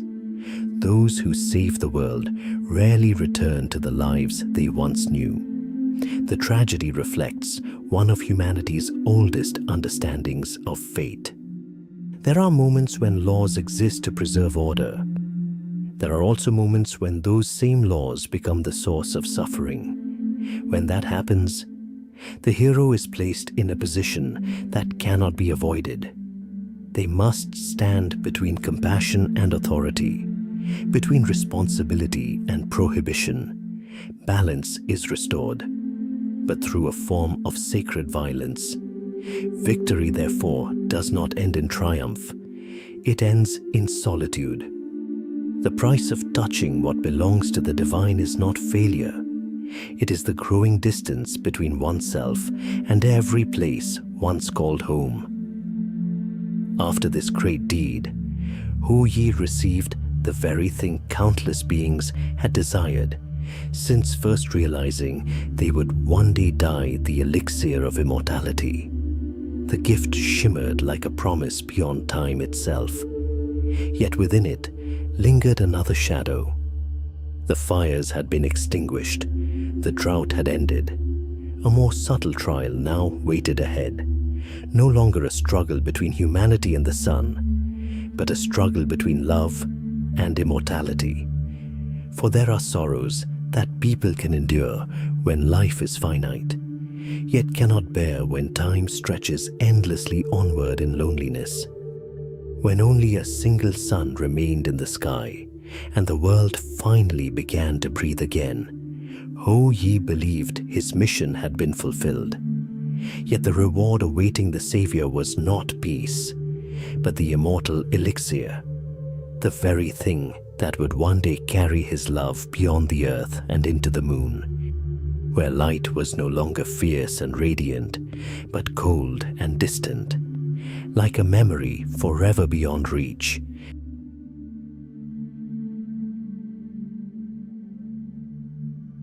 After 9 suns had been dragged from the burning heavens by the arrows of Hu Yi, the world at last regained its natural rhythm.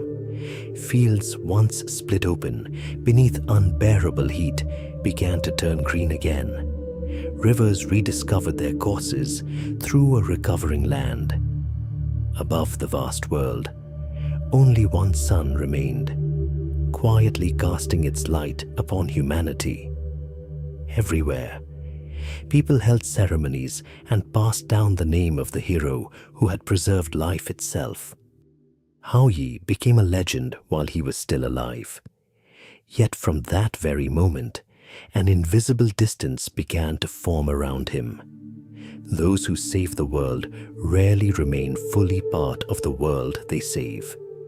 Humanity looked upon him with gratitude and reverence, while the celestial realm began to regard him with caution. He stood between two worlds, known by both, yet belonging completely to neither. Far to the west, beyond layers of silver clouds, beyond ancient mountains where the footprints of mortals gradually disappeared, there existed a realm where time seemed to flow according to different laws. This was Kunlun, the sacred mountain regarded as the axis connecting heaven and earth, where the boundary between gods and humans became as delicate as morning mist. Among jade lakes veiled in endless white fog, among peach trees that bloomed on cycles longer than the lifespan of many human generations, the wind carried a strange sensation that time itself had nearly come to a halt. At the center of that realm dwelled the Queen Mother of the West, sovereign of immortality. She guarded the beaches of eternal life, the secrets of endless longevity, and the pathways leading beyond the cycle of birth and death. Yet the depth of her image did not lie in her power to grant immortality. She embodied an older question than any reward. Can human beings truly endure eternal life following his world-saving deed? Hu Yi received the elixir of immortality, only a tiny pill, yet one that contained the power to transcend age, disease, and the very law that had governed all living things since the beginning of creation. Many versions of the tale say the elixir could be divided, allowing two people to ascend together into the immortal realm. Yet here, Mythology does not treat immortality as an unquestioned reward. Death, though feared, gives rhythm to existence. Mortality teaches people to treasure their days, to love while they can, and to mourn when separation comes. If time stretched endlessly onward, would every emotion eventually settle into a motionless lake without a single ripple?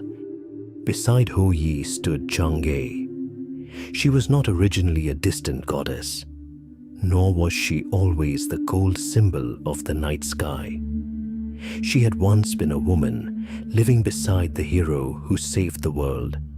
She witnessed the glory humanity placed upon him, but she also saw the loneliness growing quietly within the soul of the Savior.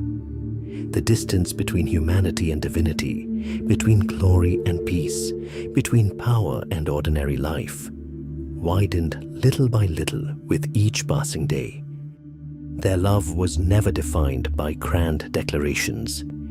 It endured like a small flame within a world far too vast and ancient. The legends tell the story in many ways. Some say a greedy man attempted to steal the elixir, forcing Chang'e to swallow it in order to protect it. Others say she foresaw the danger of allowing immense power and immortality to unite within a single person, fearing that a new tragedy might emerge from an old victory. Yet regardless of the reason, every version leads to the same moment. The moment the elixir was consumed, the moment destiny changed course, the moment separation began. Chang'e's body gradually became lighter, not like someone dancing upon the wind, but as though the world itself was slowly releasing its hold on her. She rose from the earth. She passed above rooftops, sleeping beneath the night. She moved through silver mists hanging over the fields. She ascended through layers of cold clouds. Below her, the mortal world remained unchanged. Below her, Hou Yi was still there. Yet the distance between them had already begun to widen in a way nothing could heal. Ahead stretched an endless sea of silver light. The moon appeared not as a paradise of reward, but as a realm of stillness where time itself had frozen.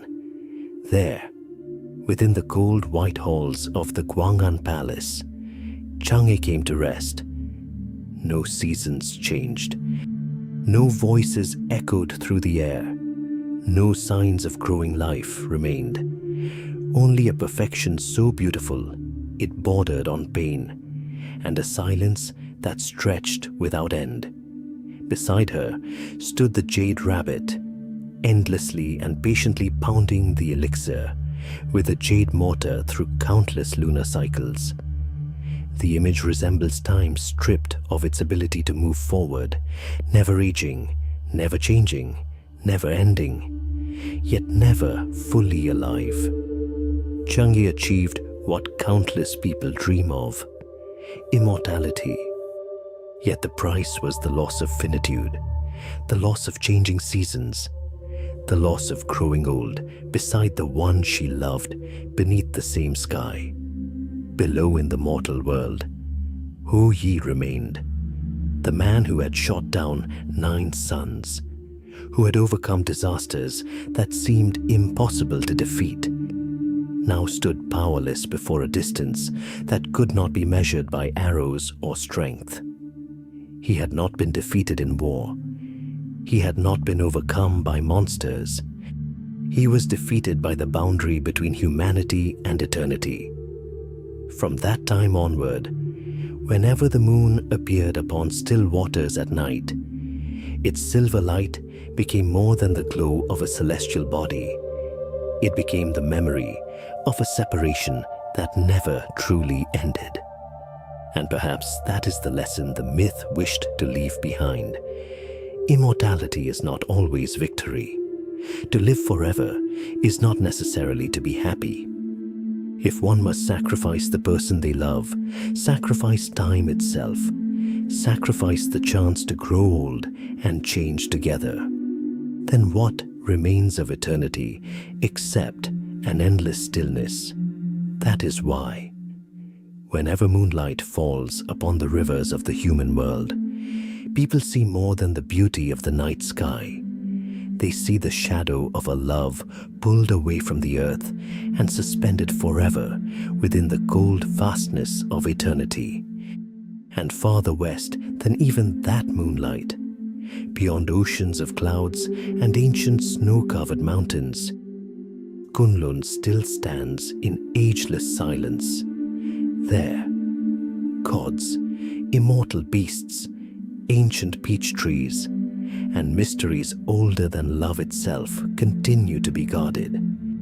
For when the moon became a symbol of eternal loneliness, Chinese mythology also opened another, deeper layer of its world, where the secrets of immortality did not end with Chang'e's story, but continued to wait beyond the unopened gates of Kunlun.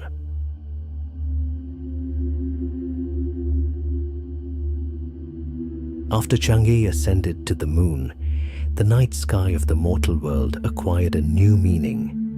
The silver glow suspended in the heavens was no longer merely a celestial body guiding travelers through long nights. It became the symbol of a colder form of immortality, one in which eternity could only be purchased through separation. From that moment onward, whenever people looked up at the moon, they saw more than light. They saw distance, the distance between divinity and mortal life, the distance between what could still be touched through memory and what would remain forever beyond reach. Yet the ancient imagination did not stop at the moon. Far beyond the silver clouds, beyond deserts of red sand stretching like rivers of time turned to stone, beyond ancient snow ranges glowing blue beneath motionless skies, beyond regions of the air where even birds no longer possessed the strength to fly, there existed a realm that generations never ceased dreaming about. It was Kunlun, a mountain standing between different layers of existence, where the heavenly realm, the spirit world, and humanity's longing to transcend death merged like rivers meeting within an endless abyss. If the moon was the memory of separation, then Kunlun was the memory of humanity's undying desire for immortality. Kunlun appeared as a summit beyond ordinary geography. Its slopes, wrapped in golden clouds, stretched toward the horizon, where the rivers of heaven were said to originate before descending into the mortal world as the waters that sustained life. Jade emerged from ancient frozen cliffs as though the earth itself were quietly crystallizing the light of forgotten ages. Snow rested upon its peaks for thousands of years without melting. Silent lakes reflected the stars even beneath the brightness of day. Pine forests, draped in silver mist, stood motionless within cold winds, carrying the scent of stone and minerals, mingled with the faint fragrance of peaches hidden deep among the clouds. Ancient stone gates appeared along the mountainsides like uncertain boundaries between two worlds. People believed that once a mortal traveled too far beyond those gates, the road home would slowly vanish behind them like footprints disappearing into fresh snow. For this reason, Kunlun was never merely a mountain. It was the axis connecting heaven and earth, the place where the boundary between the visible and the unseen became thinnest. In ancient understanding, the higher one climbed those slopes, the farther one moved from dust and soil, from harvests and mortality, from the brief joys of a finite life. Yet a paradox emerged there. The closer one came to divinity, the harder it became to remember what it felt like to belong among humanity. At the summit dwelled the Queen Mother of the West, one of the most mysterious figures in the divine world. The familiar image of her as the sovereign of the immortal realm emerged only after a long evolution within mythological thought. In the earliest traditions, she possessed the wild and terrifying nature of primordial wilderness. She was imagined with tiger teeth, a leopard's tail, hair flowing like mountain winds, and a cry echoing through frozen stone wastelands where no human could survive. She governed plagues, disasters, and punishments descending from the heavens. Within that image, there existed no simple distinction between good and evil. She resembled the snow mountain, the storm, the drought, the flood, carrying the power of nature before humanity began imposing familiar moral categories upon the divine. As the pursuit of immortality grew within Chinese thought, her image gradually transformed. The Queen Mother of the West became the ruler of the Western paradise, the keeper of secrets that transcended mortal existence, the guardian of immortal peach orchards hidden among endless clouds. That transformation reflected a profound shift within the human mind. Fear of nature slowly gave way to fear of death. Within her garden, ancient peach trees rose through pale golden mist. They did not flower and bear fruit according to the rhythms known in the mortal world. Each peach required thousands of years to ripen, absorbing the essence of heaven and earth, the movements of the stars, and celestial cycles longer than the combined lifetimes of countless generations. Beneath the dreamlike light, the peaches glowed with a soft crimson hue, resembling the sunset of an age long forgotten. People looked upon them and saw the promise of eternal life. Yet behind that promise, there was always a silence. The peaches of immortality symbolized more than longevity. They embodied the desire to transcend the very limitations that define what it means to be human. The closer one moved toward immortality, the farther one drifted from ordinary existence, from fleeting encounters, recurring harvests, and small joys that fade with the passing years. Within this world, immortality was never entirely a reward.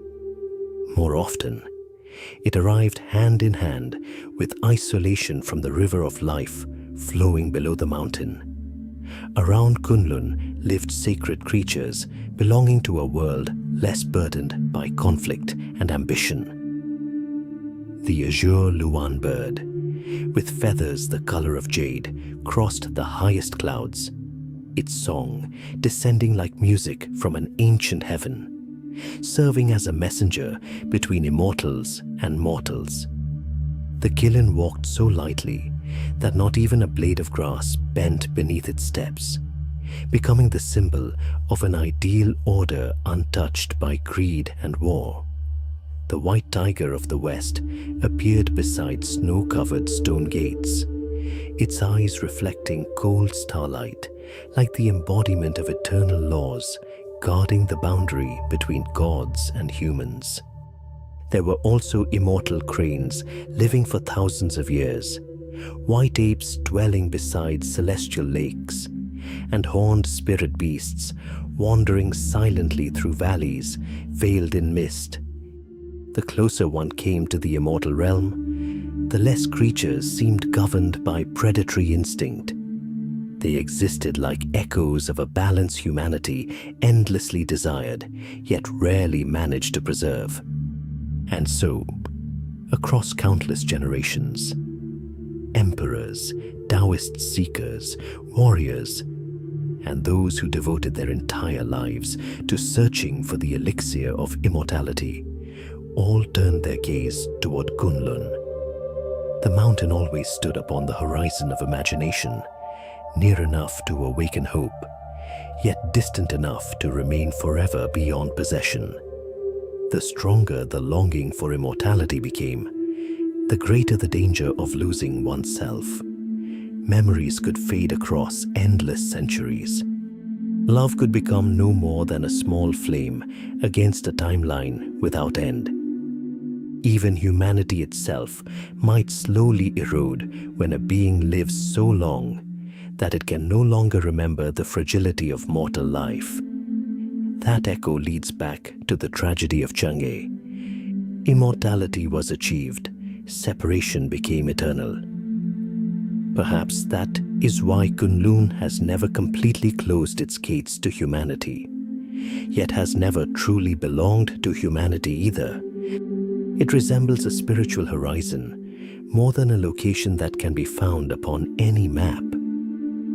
From afar, people see it as the possibility of transcending their mortal bodies. Yet each step closer reveals the cost more clearly. Memory, love, and attachment to the living world may all become sacrifices demanded along the path toward eternal life. Humanity's deepest fear may not simply be death. More profound still is the fear of being too small before endless time, too brief within the cycles of heaven and earth that stretch across thousands of years. Upon the summit of Kunlun, the immortal realm continues to exist within endless mist. At the mountain's foot, humanity continues to age, to die, to thirst beneath seasons of drought, to love and part, and to keep looking toward things greater than itself. Among those countless people emerged a giant driven by a different longing.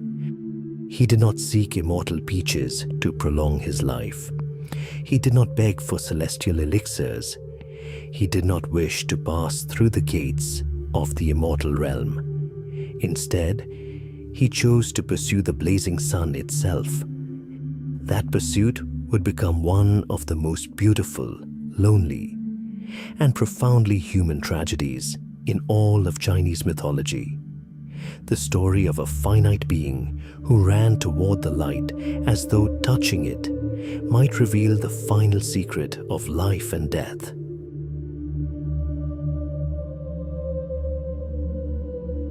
After the age of the gods who separated heaven and earth, after the heroes who offered their own bodies against the floods, after the wanderers who crossed sacred mountains and distant seas searching for the secret of immortality, another kind of longing slowly emerged within the ancient memory of the Fuxi people. It was no longer the desire to rule the world. It was not the wish to extend life or receive heaven's mandate. It was something simpler and far more frightening. The desire to reach what lies beyond one's own capacity. In that age, the sun was not merely a celestial body hanging in the sky. It was the embodiment of unattainable power, the rhythm by which heaven and earth moved, the source of light upon which all life depended, but which no living being could ever possess. Again and again, Chinese mythology places humanity before things too vast, too distant, and too ancient, then quietly asks a timeless question: what happens when a finite being chooses to walk toward the impossible? From within that question emerged Kuafu, an ancient giant whose form seemed born from the primordial mountains themselves. His body rose like a low hill. Rivers and valleys passed beneath his strides the way ordinary people cross familiar paths. Wherever he walked, the earth trembled. Red dust rolled behind him in distant vales like the mist of a great expedition without an army. In his hand he carried an enormous beechwood staff. It served both as a traveler's support and as a symbol of life, spring, and the possibility of renewal that survives even within barren lands. Kuafu was unlike kings who built power. He was unlike sages searching for immortality. He was unlike gods who had already risen beyond worldly limits. He embodied perhaps the most ancient image of humanity itself, a being fully aware of its own smallness, yet still willing to lift its eyes towards something greater. What made him great was never the strength to shake mountains and rivers. It was the refusal to stop at the limits of his own body. One day, Kuafu watched the sun descending toward the western horizon. Its crimson light stretched across the world like an endless river of fire.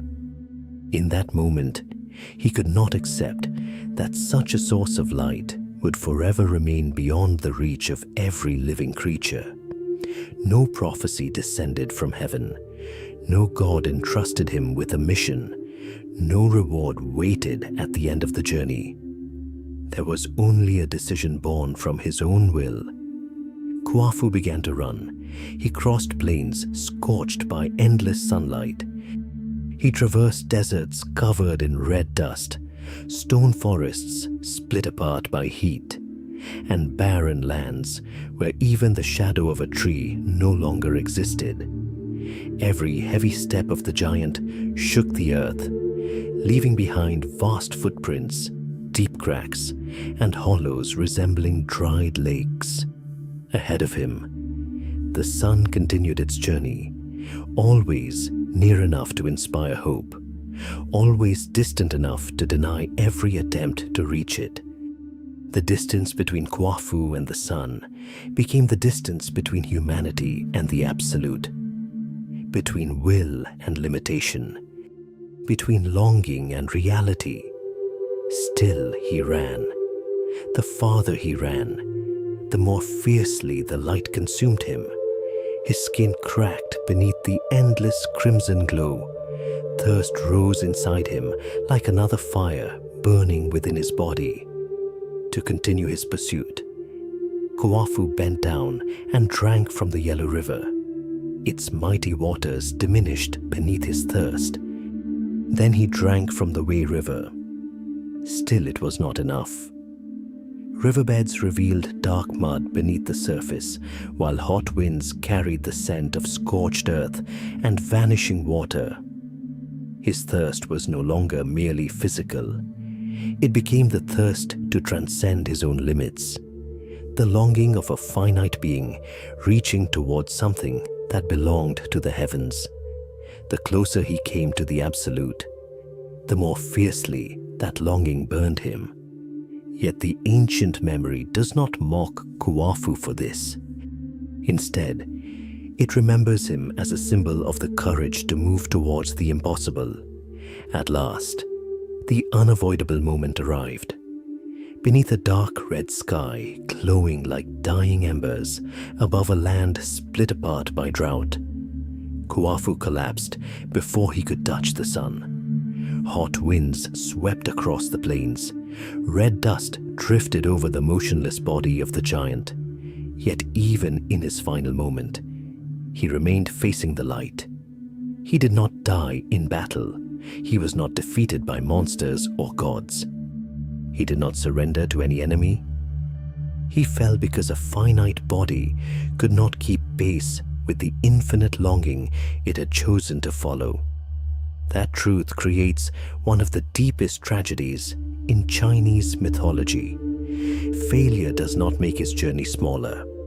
It makes it unforgettable. When the final breath left Kuafu's body, the beechwood staff in his hand sank deep into the earth. As time passed, a great beech forest grew from that place. Where sunlight had once scorched the land, shade appeared. Water remained beneath roots that reached deep into the soil. Birds and animals gradually returned. Travelers crossing those burning lands found rest beneath cool green branches. Kuafu never achieved his goal. He never caught the sun. Yet his journey left life behind for those who came after him. Within that ancient vision, not all value is measured through victory. Some failures still create hope. Some dreams never come true, yet leave shade behind for the world. What generations remember is not whether Kuafu touched the sun. What they remember is that he ran. He used a finite body to move towards something greater than himself. Human beings become great not because they overcome every limit, but because they dare to face those limits without turning away. Even in failure, they may still leave something behind: a forest, a place of shelter, a memory, a belief strong enough for others to continue walking farther. Yet not every tragedy becomes a flourishing peach grove. Some sorrows refuse to sleep beneath the earth. Some grievances do not vanish into the desert wind, far to the east, where the great sea embraces the horizon and waves endlessly strike the ancient lands that once supported the Fusang tree. A small bird's cry begins to echo again and again across the vastness. It carries stones, it carries branches, it flies tirelessly across the sea, determined to fill the ocean that stole its life. Its form is far smaller than Kuafu's. Its perseverance, however, runs so deep that even the sea itself cannot silence it. Some fail before the sun and leave peach forests for humanity. Others are far smaller, lacking the power to change the ocean, yet continue carrying stones across the waves for eternity. Within the mythic memory of ancient China, perhaps the most immortal thing has never been power or victory. It has always been the will that refuses to surrender before fate.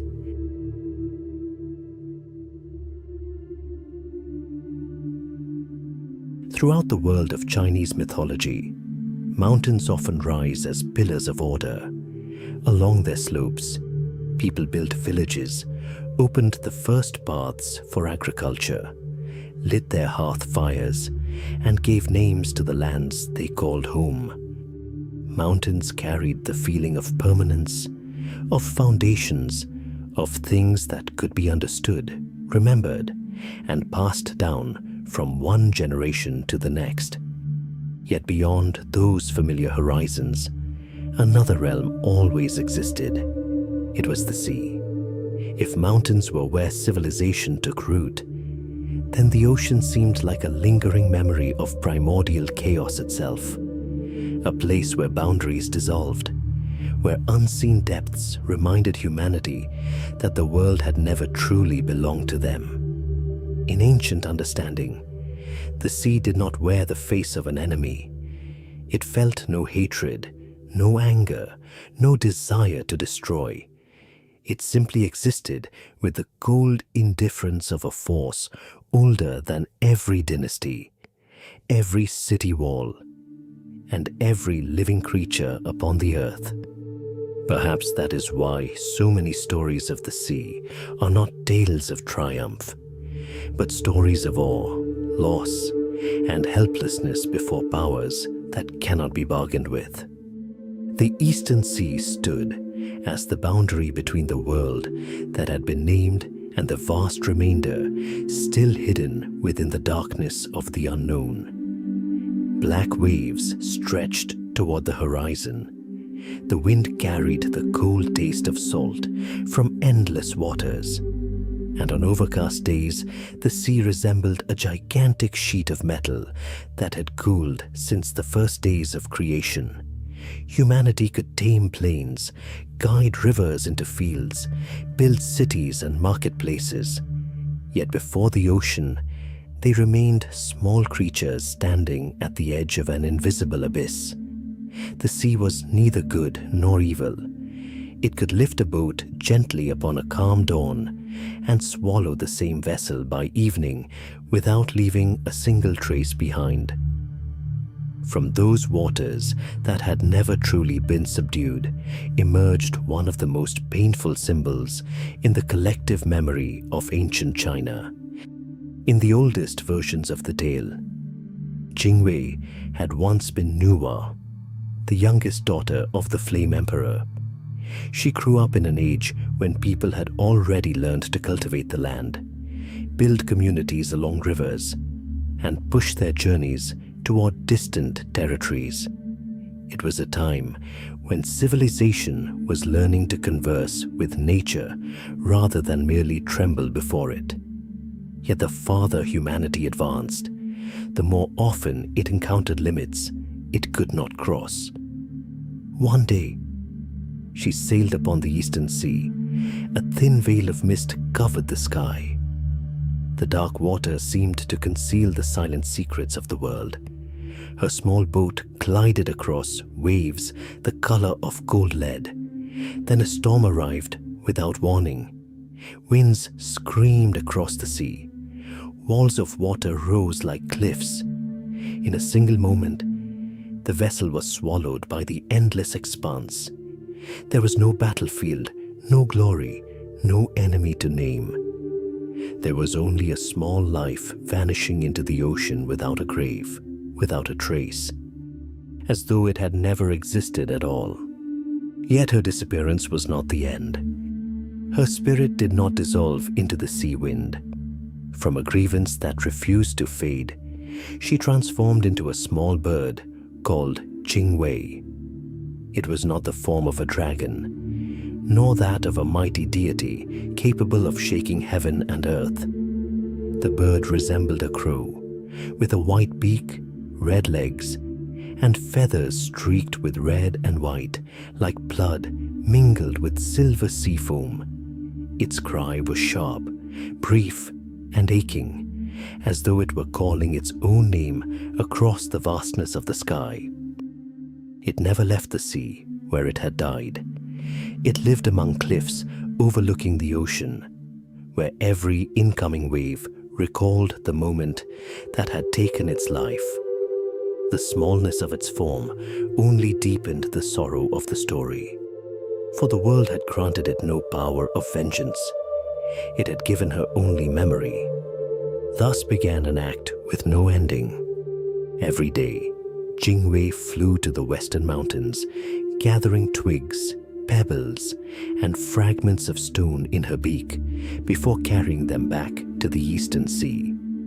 She dropped them into the water, then returned to the mountains, gathered more stones, and flew again. The cycle repeated through days and seasons, through years in which the sea remained as vast as ever. The ocean swallowed every stone without changing. The waves erased every trace. Nothing suggested that the sea would become shallower by even the smallest measure. Yet Jingwei continued. By then, the act no longer resembled labor.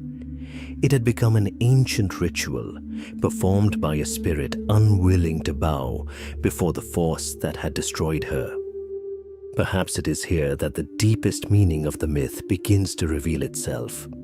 Jingwei may never have truly believed that she could fill the sea. What kept her flying was not certainty of victory, but refusal to forget her pain. Some actions exist not because success is possible, but because the soul refuses surrender. Some memories refuse burial, and so they become actions repeated forever. What has kept this story alive for thousands of years is not the idea that a bird might conquer the ocean, but the almost unbearable persistence of a tiny being standing before something immeasurably greater than itself. The Eastern Sea thus became more than a sea. It became an image of fate, of chaos, of overwhelming powers that humanity can never fully conquer. Jingwei became the embodiment of a will that refuses to disappear, of sorrow transformed into an endless act of remembrance. The smaller she appeared, the more haunting her determination became. The more boundless the sea seemed, the more unforgettable her flight grew. The entire weight of the myth rests within that contrast, between a bottomless ocean and a pair of fragile wings that never cease their beating. Jingwei did not save the world. She did not alter the mandate of heaven. She did not defeat the sea. and yet her name endured across countless generations.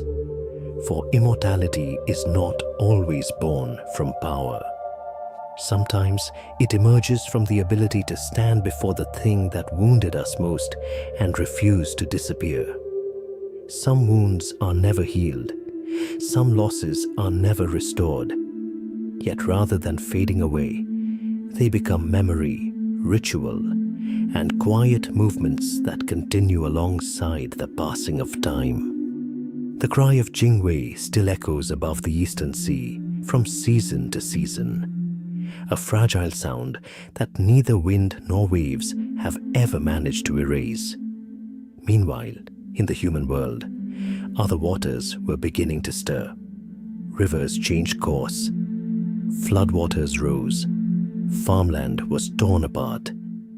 Newly built villages vanished beneath violent currents. Once again, the chaos of water cast its shadow across the world, as though the wound left from the age when heaven tilted and earth shifted had never fully closed. This time, no creator goddess would descend to mend the sky. No divine archer would raise his bow toward the sun. Instead, a man would emerge among mortals and devote his life to walking beside the waters, observing them, understanding them, and learning how to guide their course. If Jingwei was the spirit that refused to sink with the sea, then you, the Great, would become the first human to realize that some forces of the world cannot be overcome through will alone. They can only be guided through patience, understanding, and the wisdom to live in harmony with the current of fate itself.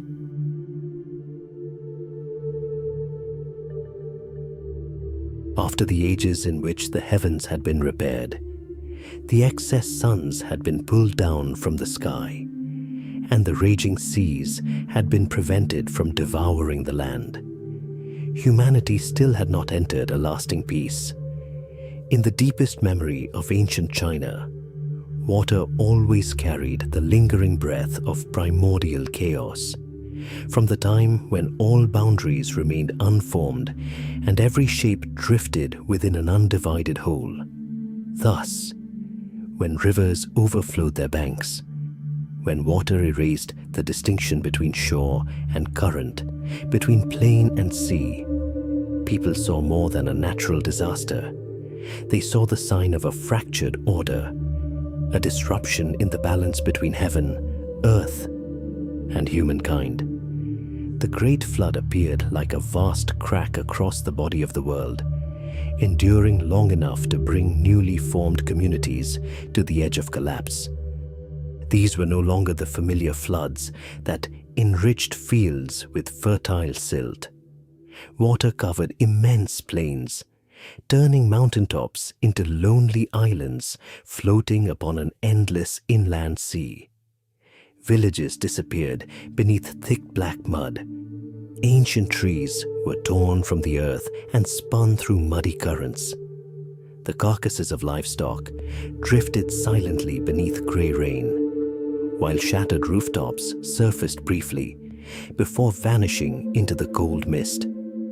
Rivers changed their courses, severing connections between settlements and destroying fields cultivated over generations.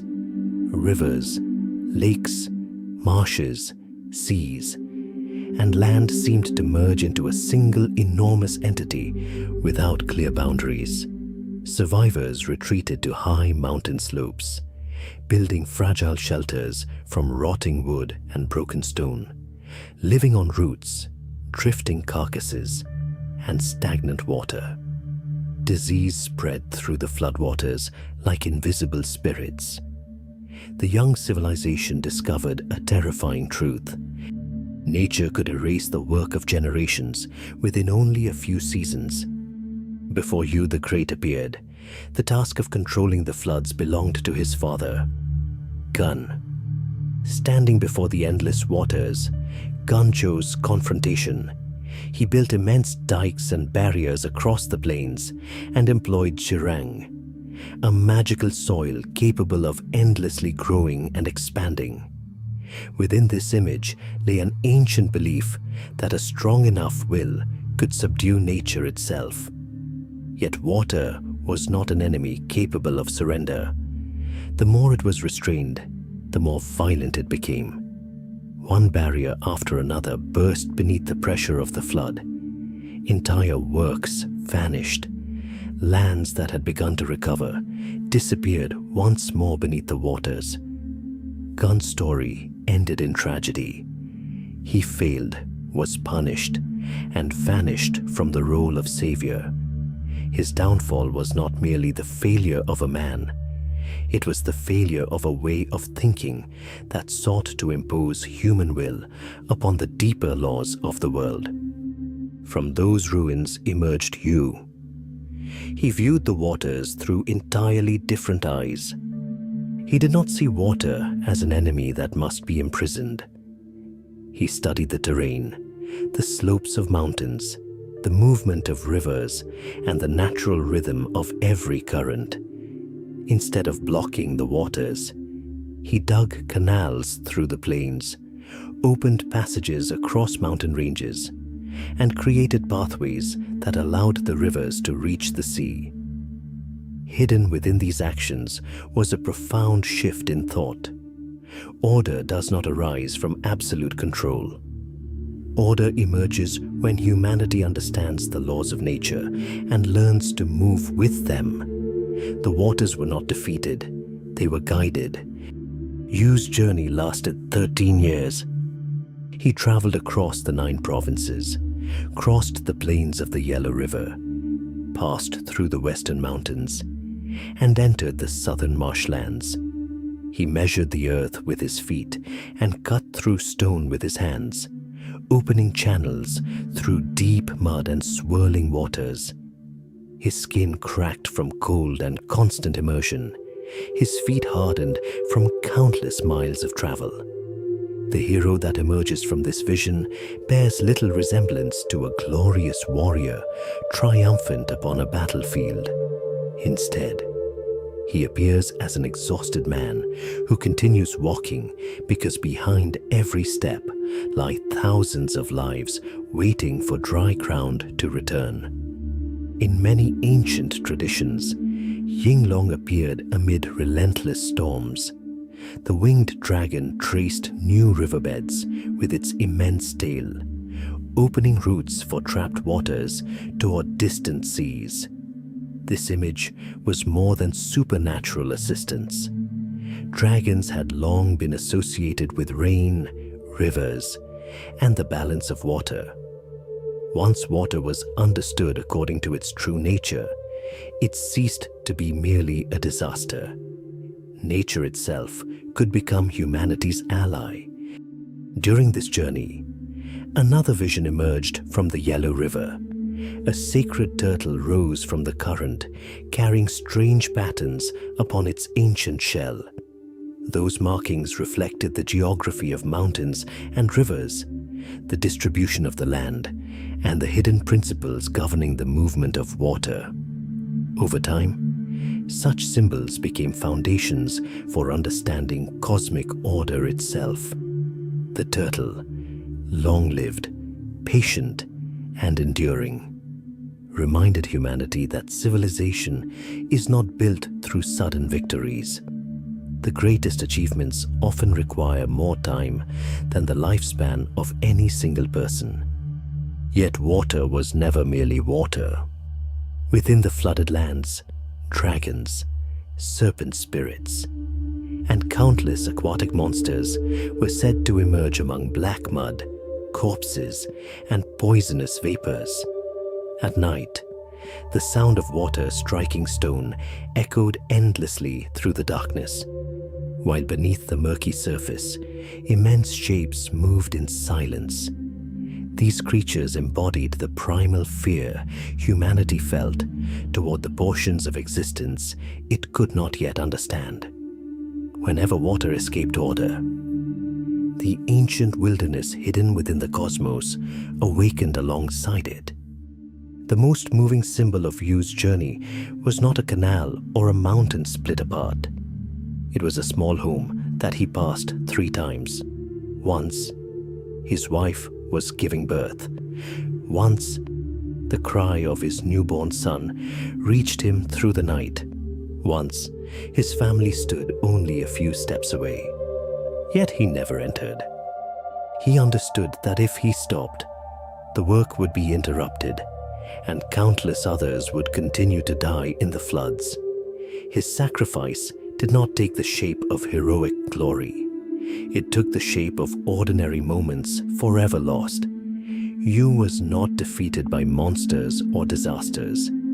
He was drawn away from the simplest things a human being hopes to preserve. At last, the waters found their path to the sea. The rivers returned to their courses. The plains dried. The fields flourished beneath the sun. People descended from the mountains and returned to their homes, rebuilding villages and planting new seeds in the damp soil left behind by the flood. Yu was elevated to the highest position, not because of divine blood or absolute authority. His authority was built upon service, labor, and sacrifice for the common good. The deepest meaning of Yu the Great lies in the fact that he never conquered nature. He learned to walk beside it. Within this understanding, the way is not the power to force the world into submission. The way is the ability to listen to the rhythm of all things and discover one's proper place within that flow. Lasting order does not arise from absolute strength. It grows from patience, observation, sacrifice, and humility before laws greater than oneself. Even so, when the waters finally receded, the world remained far from fully tamed. Beyond the restored fields and rebuilt villages, beyond the edges of the human map, there still stood mountains hidden within clouds, deserts burning beneath crimson suns, dark marshes untouched by human footsteps, and eastern seas veiled in white mist. Within those places survived ancient beings, strange forms carrying shadows, desire, chaos, and the distorted aspects of the world itself. They were not merely monsters. They were lingering memories of primordial chaos. From the desire to record those unknown lands, there gradually emerged a remarkable book filled with strange mountains, distant seas, divine beasts, monstrous peoples, and realms untouched by civilization. Its name was the Classic of Mountains and Seas. If Yu the Great represents humanity's effort to restore order to the world, then the Classic of Mountains and Seas serves as a reminder that beyond every border of civilization, chaos has never truly vanished. It has merely retreated into the places where humanity has not yet found the courage to go.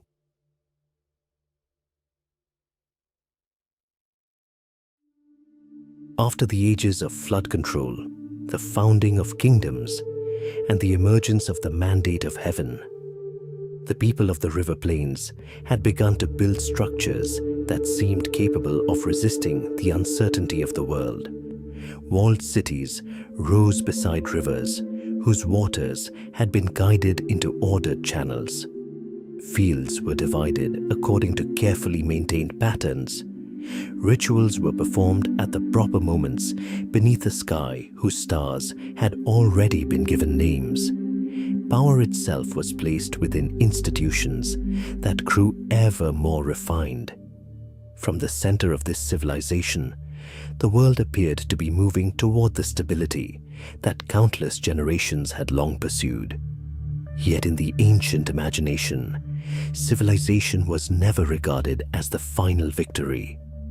The more order humanity created, the more clearly it recognized how small was the portion of the world it truly understood.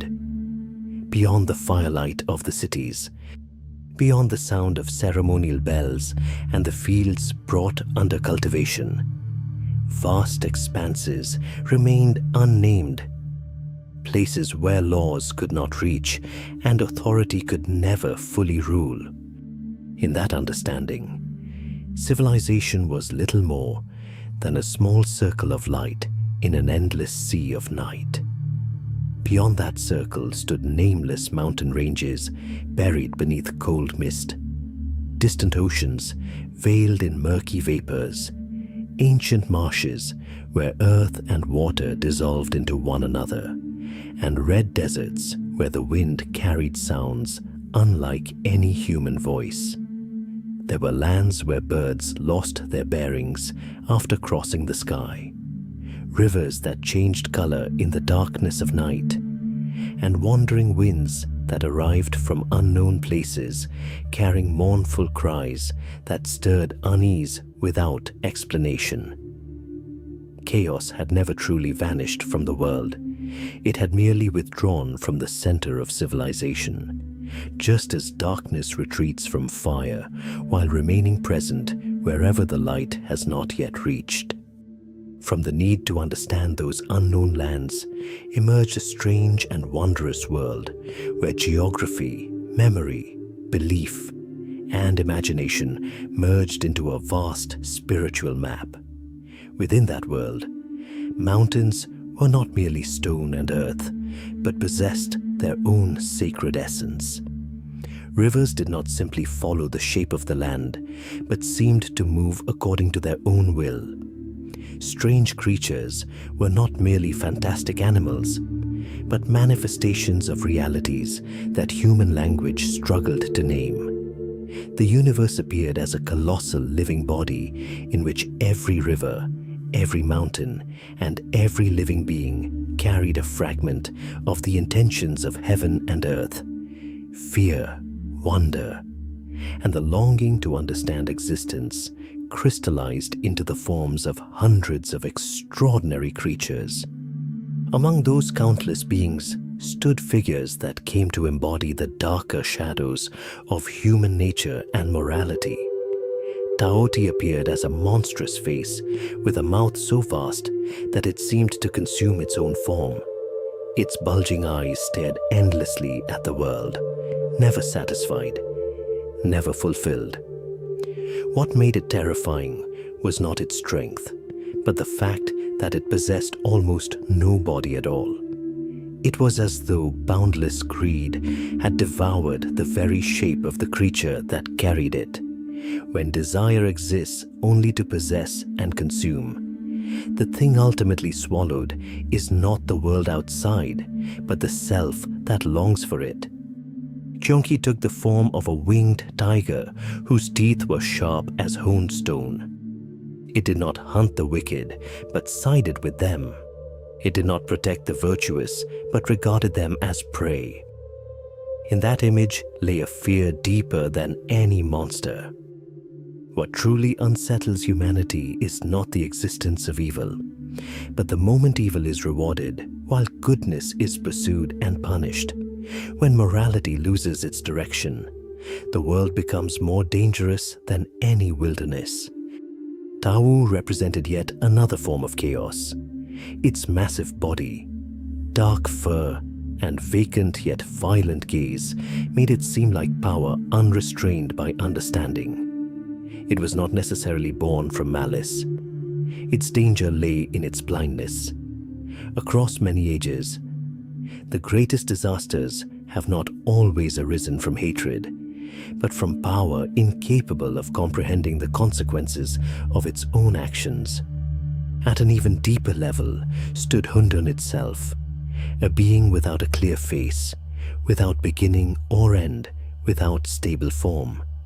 No longer the primordial state before heaven and earth were separated.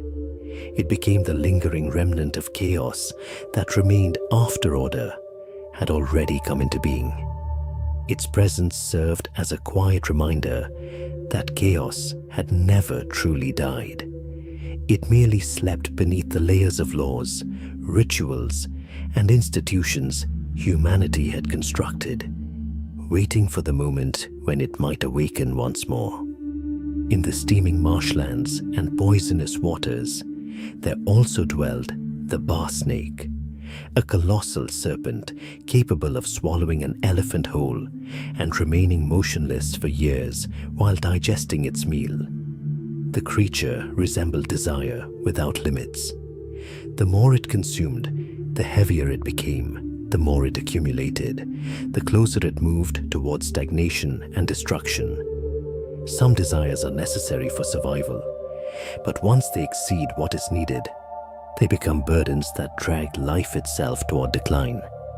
Unlike the creatures whose forms inspired terror, the nine-tailed fox appeared clothed in irresistible beauty. The fox spirit could transform into a captivating woman, capable of clouding the judgment of kings, officials, and even devoted seekers of wisdom. Yet it also carried meanings of spiritual vitality, blessing, and fertility. This dual nature reflected a subtle understanding of beauty itself. Beauty is not entirely harmless. It can heal, but it can also shake the foundations of power that seem most secure. What is forbidden often attracts precisely because it stands at the boundary between light and shadow. Yet this world was not filled only with symbols of corruption and disorder. Dragons still soared through clouds and rain as embodiments of celestial power, the mandate of heaven, and the rightful rhythms of the cosmos. The phoenix appeared only when harmony existed between virtue and order. The Kilin walked so carefully that it avoided stepping upon tender grass, symbolizing compassion and the image of the ideal ruler. These three sacred beings reminded humanity that the universe always preserves the possibility of renewal. Even in the darkest ages, seeds of balance and moral order remain. For this reason, the strange beasts were never merely monsters. They were the shadows of human nature, of society, of desire, and of nature itself. Ancient thought did not believe that chaos could ever be completely destroyed. It could only be pushed to the margins, much like floodwaters guided away from the plains, yet never erased from the world. Order, therefore, was not an eternal condition.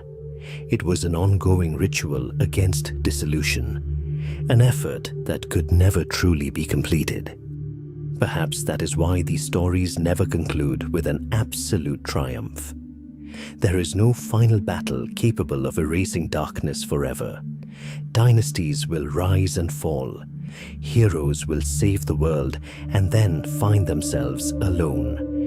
Floodwaters will return even after the greatest works of river control. A sky that once tilted will always need mending again in some new form. The entire universe resembles a vast ritual that must be continually sustained against the quiet forces of decay present within all things. From that understanding emerges a deeper vision of destiny itself. There is no absolute ending, no unchanging order, only the endless transfer of power, responsibility, and legitimacy from one generation to the next. If the strange creatures of the Shanghai Jing preserve the memory of the chaos that never truly vanished from the world, then the mandate of heaven represents humanity's ceaseless effort to keep that order from collapsing completely, even if only for the span of a single dynasty, a single age, or a brief generation carried along by the endless current of time.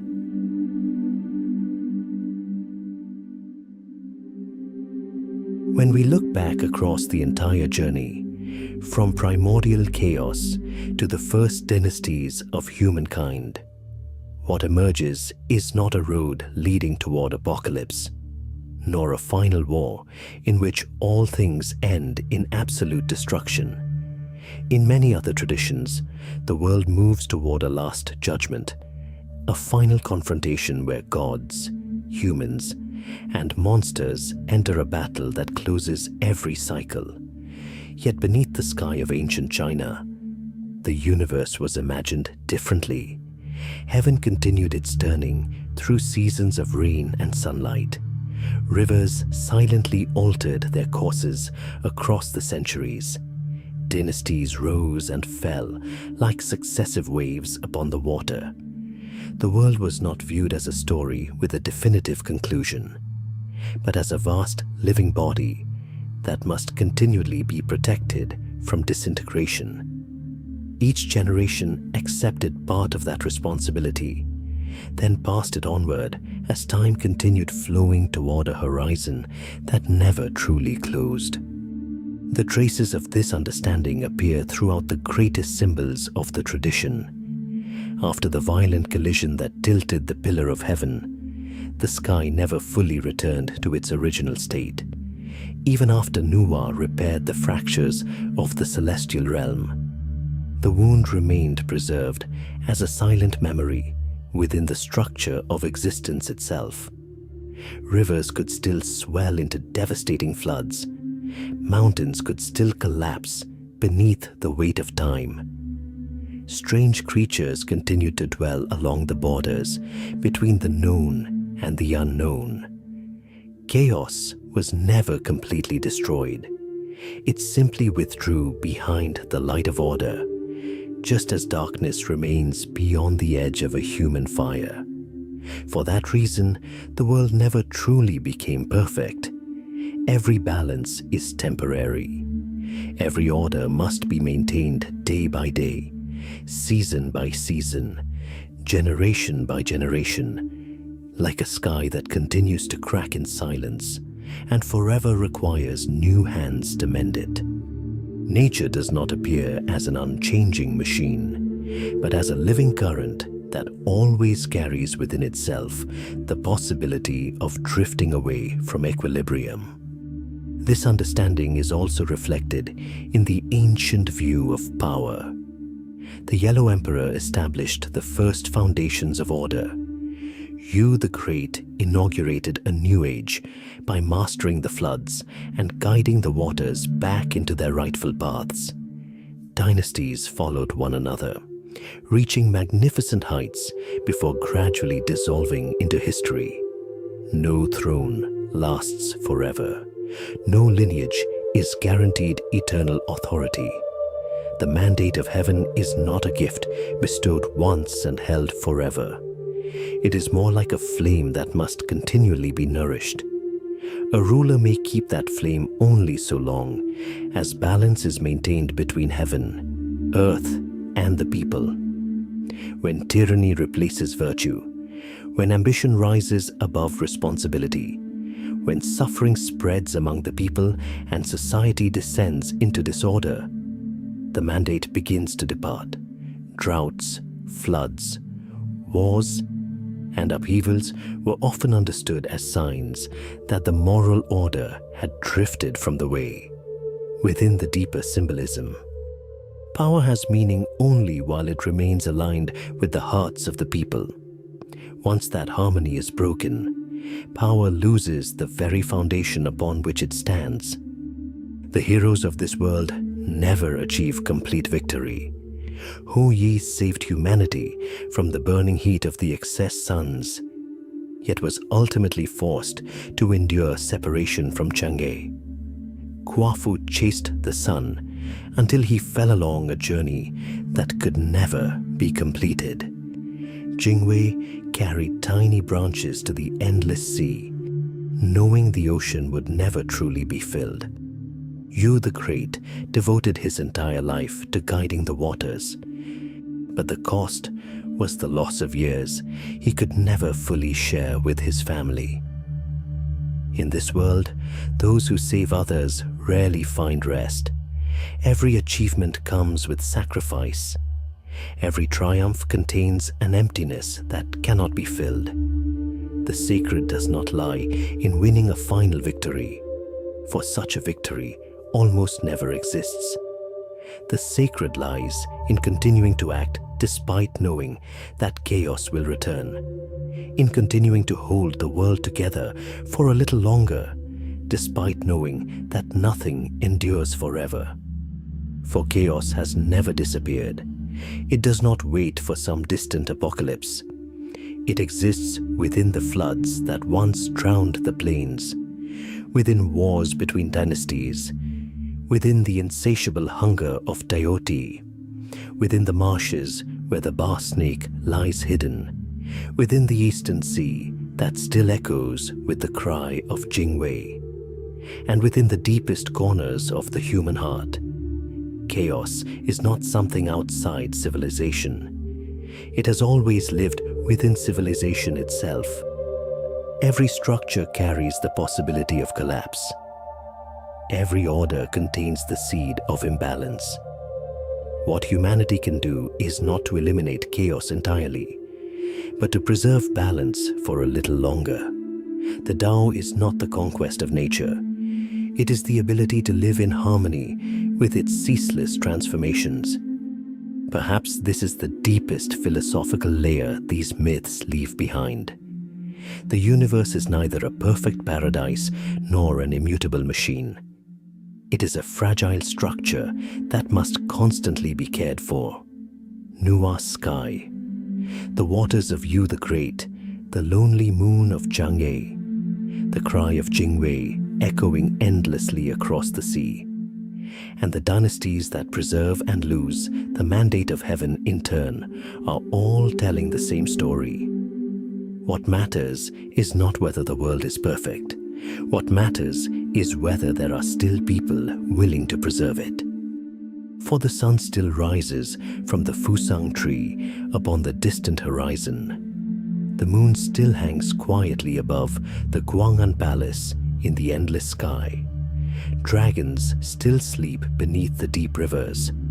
The cry of Jingwei still echoes across the boundless eastern sea. Water still flows through the lands that Yu the Great opened with the labor of an entire lifetime. Humanity continues to build new dynasties and then watch them fade away. People continue to love, struggle, be born, grow old, and return to dust. Within that turning cycle, each generation silently repairs the new fractures that appear in its own world. And so the most sacred thing has never been a final victory. The most sacred thing is that humanity continues to preserve order for one more day beneath a sky that has never entirely stopped leaning. Mythology does not truly end here. It simply turns quietly into another cycle, where the mandate of heaven passes to a new holder, where chaos waits once more for its chance to return, and where new generations accept the responsibility of keeping the world from falling apart as the endless river of time continues flowing towards the next dawn.